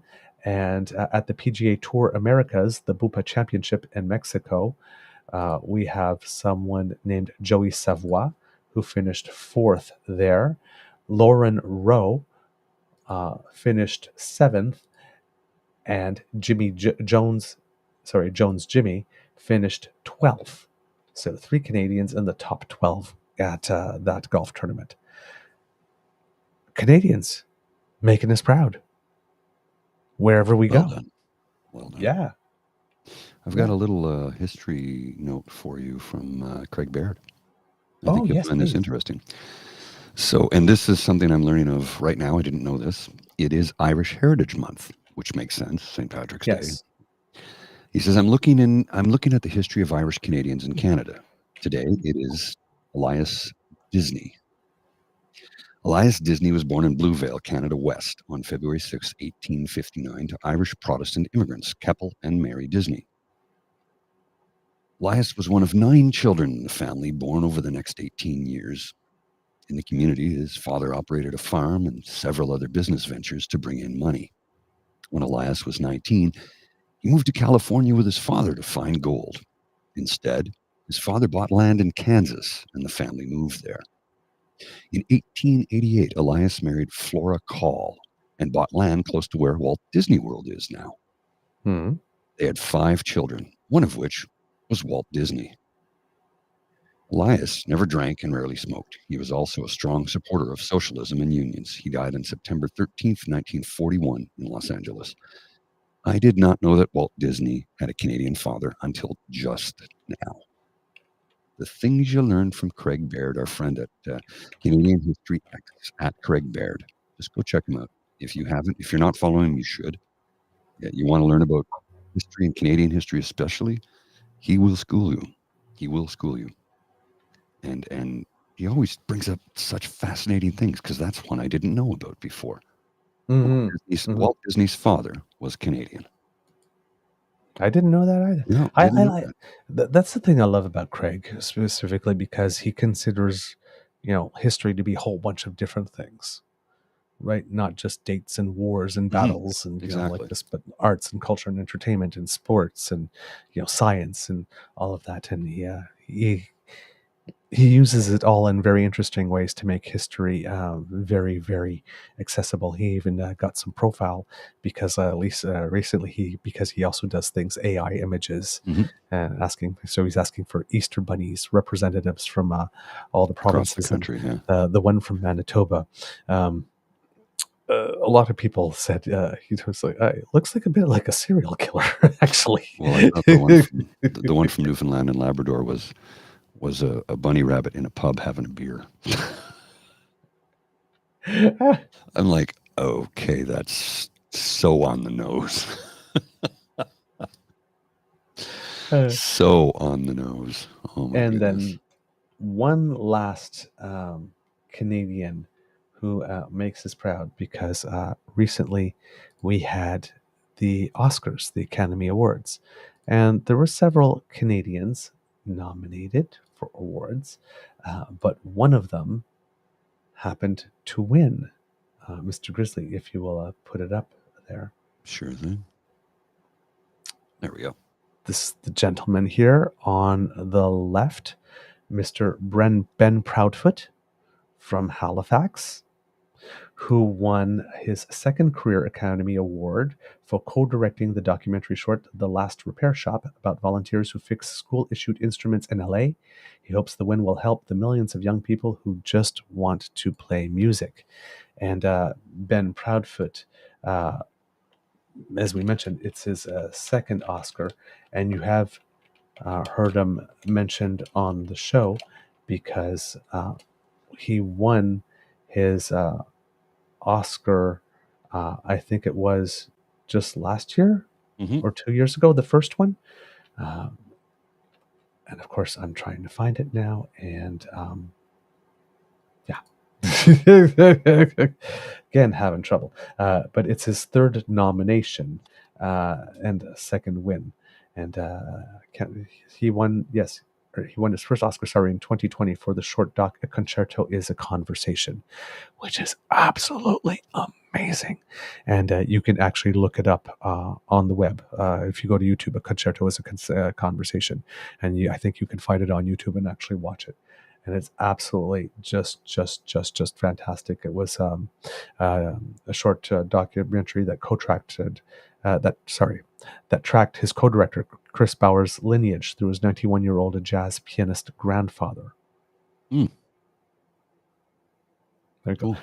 So sorry, that wasn't his first. Was it his first win? No, that was his first nomination in 2020, and then in 2022 he won the Academy Award for a short documentary, "The Queen of Basketball," about the late basketball trailblazer Lucia Harris. Yes. So his latest film, The Last Repair Shop, also co-directed by Bowers, is set to compete in the Best Documentary Short category. He said, it's not something that I ever expected would have come this early in my career, says about his Oscar success. If there's a through line in his films, it's that they're all stories that are lifting up people who deserve more credit. The Last Repair Shop, those people are the skilled technicians who work at the Los Angeles United School District's 64-year-old musical instrument repair workshop. It's one of the last in the United States to offer free instruments and free repairs to students. The film profiles 4 of the shop's technicians as well as a few of the tens of thousands of students whose lives have been enriched by their work. So there you go. And he won. I believe there were 4 Canadians in all nominated for Oscars this year. But Ben Proudfoot is the one that was able to bring home the hardware. Well done, good sir. So there you go. Celebrating Canadians who make us proud. All righty. All right, kids and cubs. Wrap this puppy up. Kid Saucy goes, dude is the same age as me and has 2 Oscars. I am questioning things. Yeah, I'm almost double his age, and I have no Oscars. So just Ben, you damn overachiever. Stop making us look bad. Actually, you're not making us look bad if you're bringing home Oscars, my friend. Way to go. making us look good. Way to go. Way to go. Kids and Cubs, that's the end of our Good Friday episode. Or hopefully Good Friday episode of the Daily Beaver Morning Show. We hope that you love listening to us because we love making this for you. Remember that sharing is caring and word of mouth is priceless. So please tell your peeps and poops all about us. And if you do not want to miss an episode, well, hey, you don't have to. Thanks to the Ray Girl, because she has sponsored our pod page.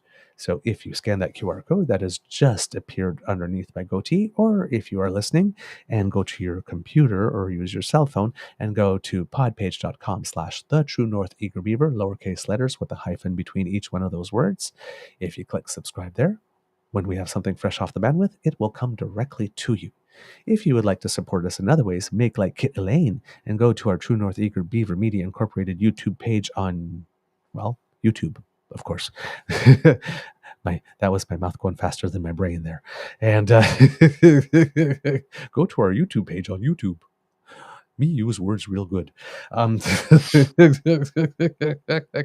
If you there we have 3 buttons for you.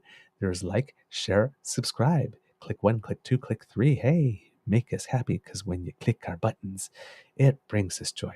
So put a little something in our Easter basket and click our buttons. We like that. And if you'd like to help us in other ways, speaking of putting something in our Easter basket, you can make a contribution to the Eager Beaver Lodge Emergency Hydration Fund if you happen to like what we do, like our programming, like our content, like us, or if you feel sorry for us. We take pity money. We do. We have no pride. We have no shame.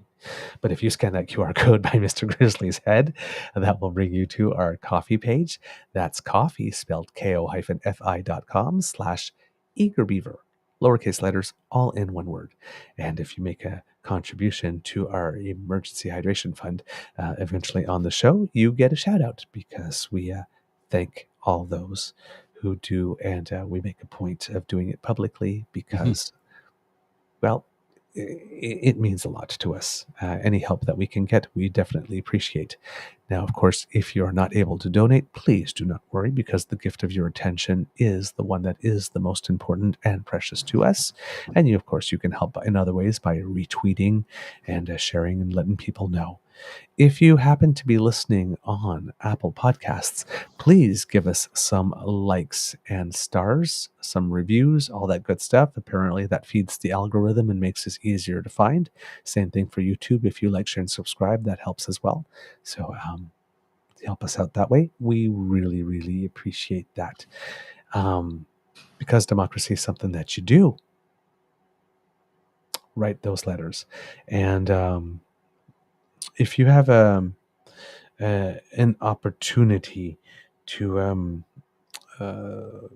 this will probably be more for the kids on the chat than the kids listening, but if you have an opportunity to thank Kit Angela for the work that she's been doing, that would be really fantastic.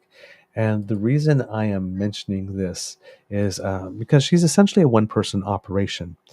And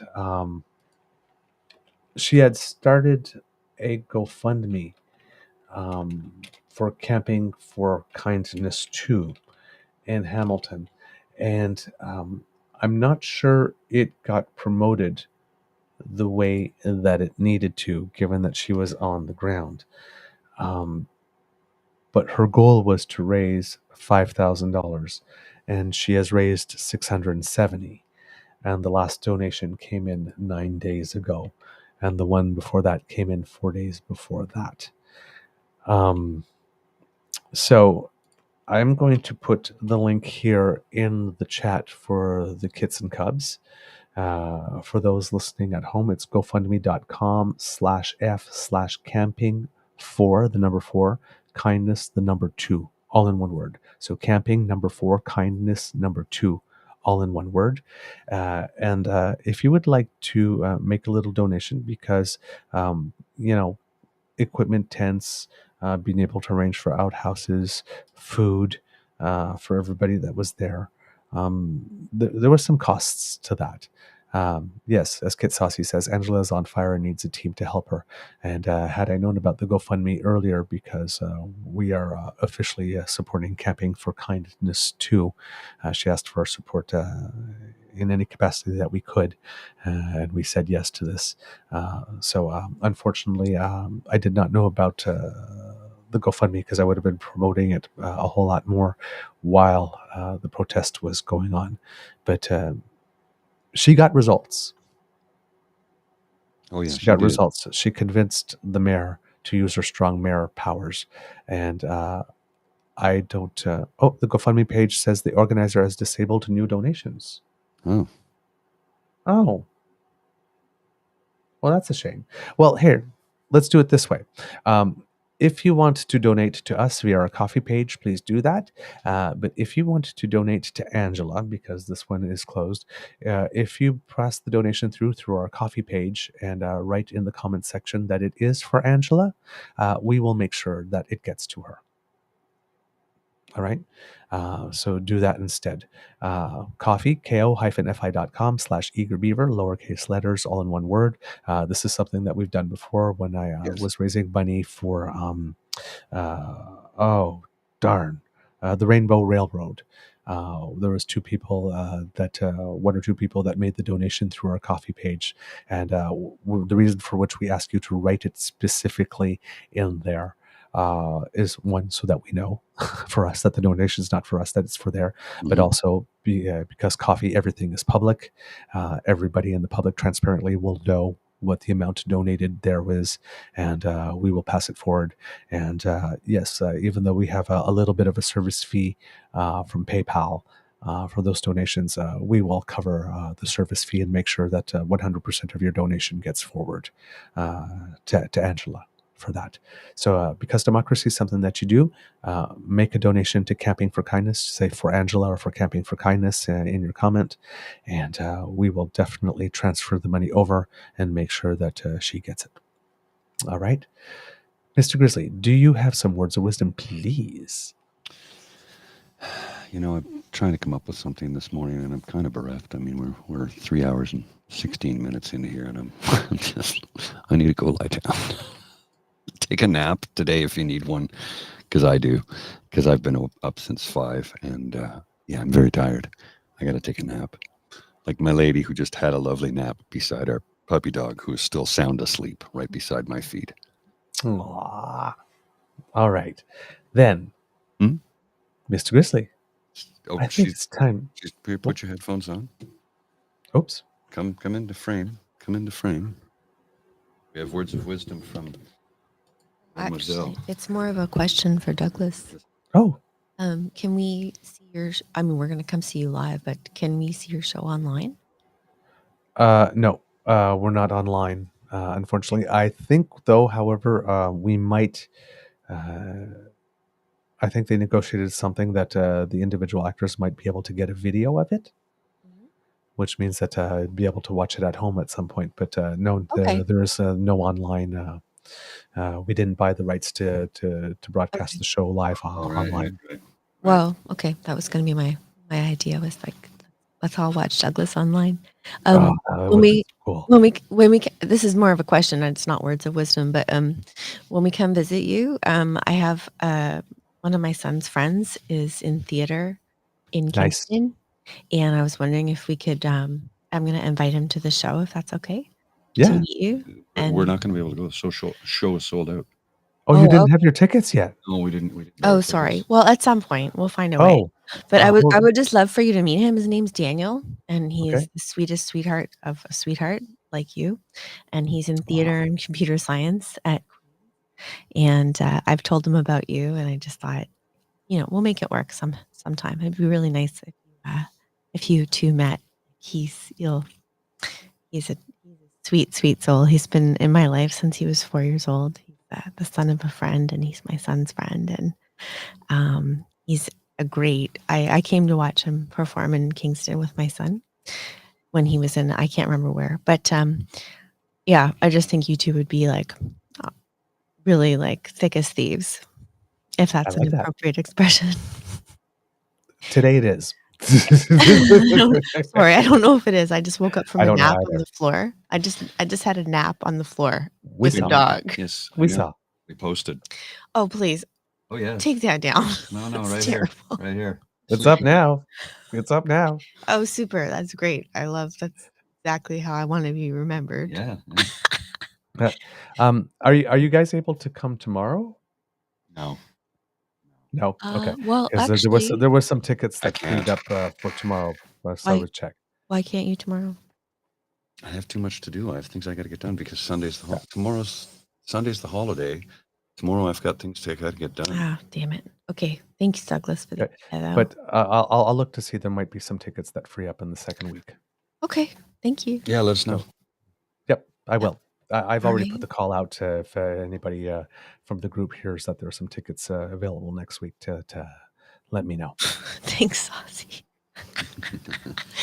Well, regardless, whether we can see you or not, just have a break a leg or whatever you people say. Break a leg. Break a leg. That's the right thing. Yep.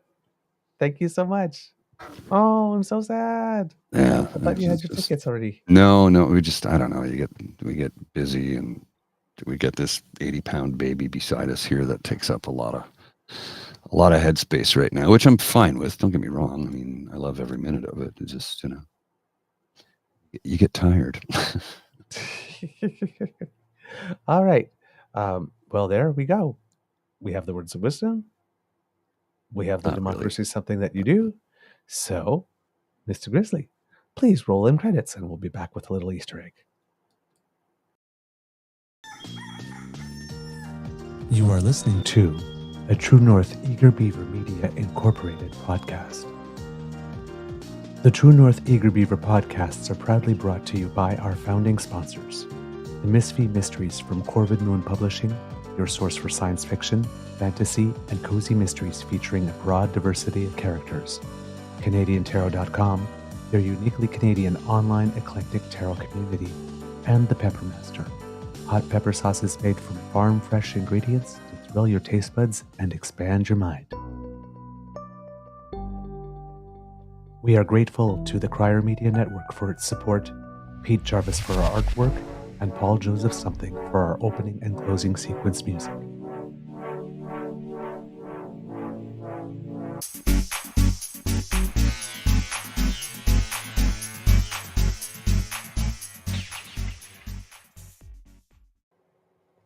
So before everyone, if you are observing, goes away and celebrate their Easter, I hope it's an absolutely wonderful Easter celebration. I hope you're surrounded by family and friends and love and laughter and good food and good company and all that good stuff that make the occasion wonderful. I'm not sure what day Passover falls this year, if we're in the same period or not.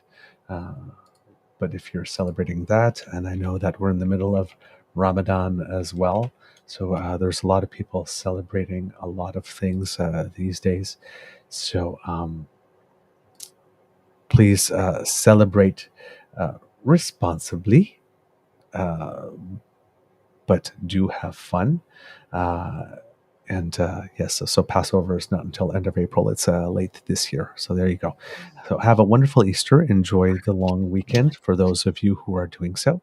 And if you have a little moment to cheer for some Canadians, put a little cheer in for Gabriela Dabrowski, who's our doubles tennis ace, who's in the semi-final of a huge tournament in Indian Wells, one of the big tournaments of the year. And based on rankings, she is best placed to win. And also for Rebecca Marino, who's also competing at a tournament at San Luis Potosi in Mexico. And her situation is a little interesting because she's in the semifinal without ever having played a match yet. Wow. The first round and second round opponent turned around and said, sorry, we can't play the match for some reason. So they got 2 walkovers. So they're really fresh. So hopefully they can score a win today. All right, kids. Alrighty. I'm going to go take a nap. I'll see you. Have a beaverific weekend. Paint your nails.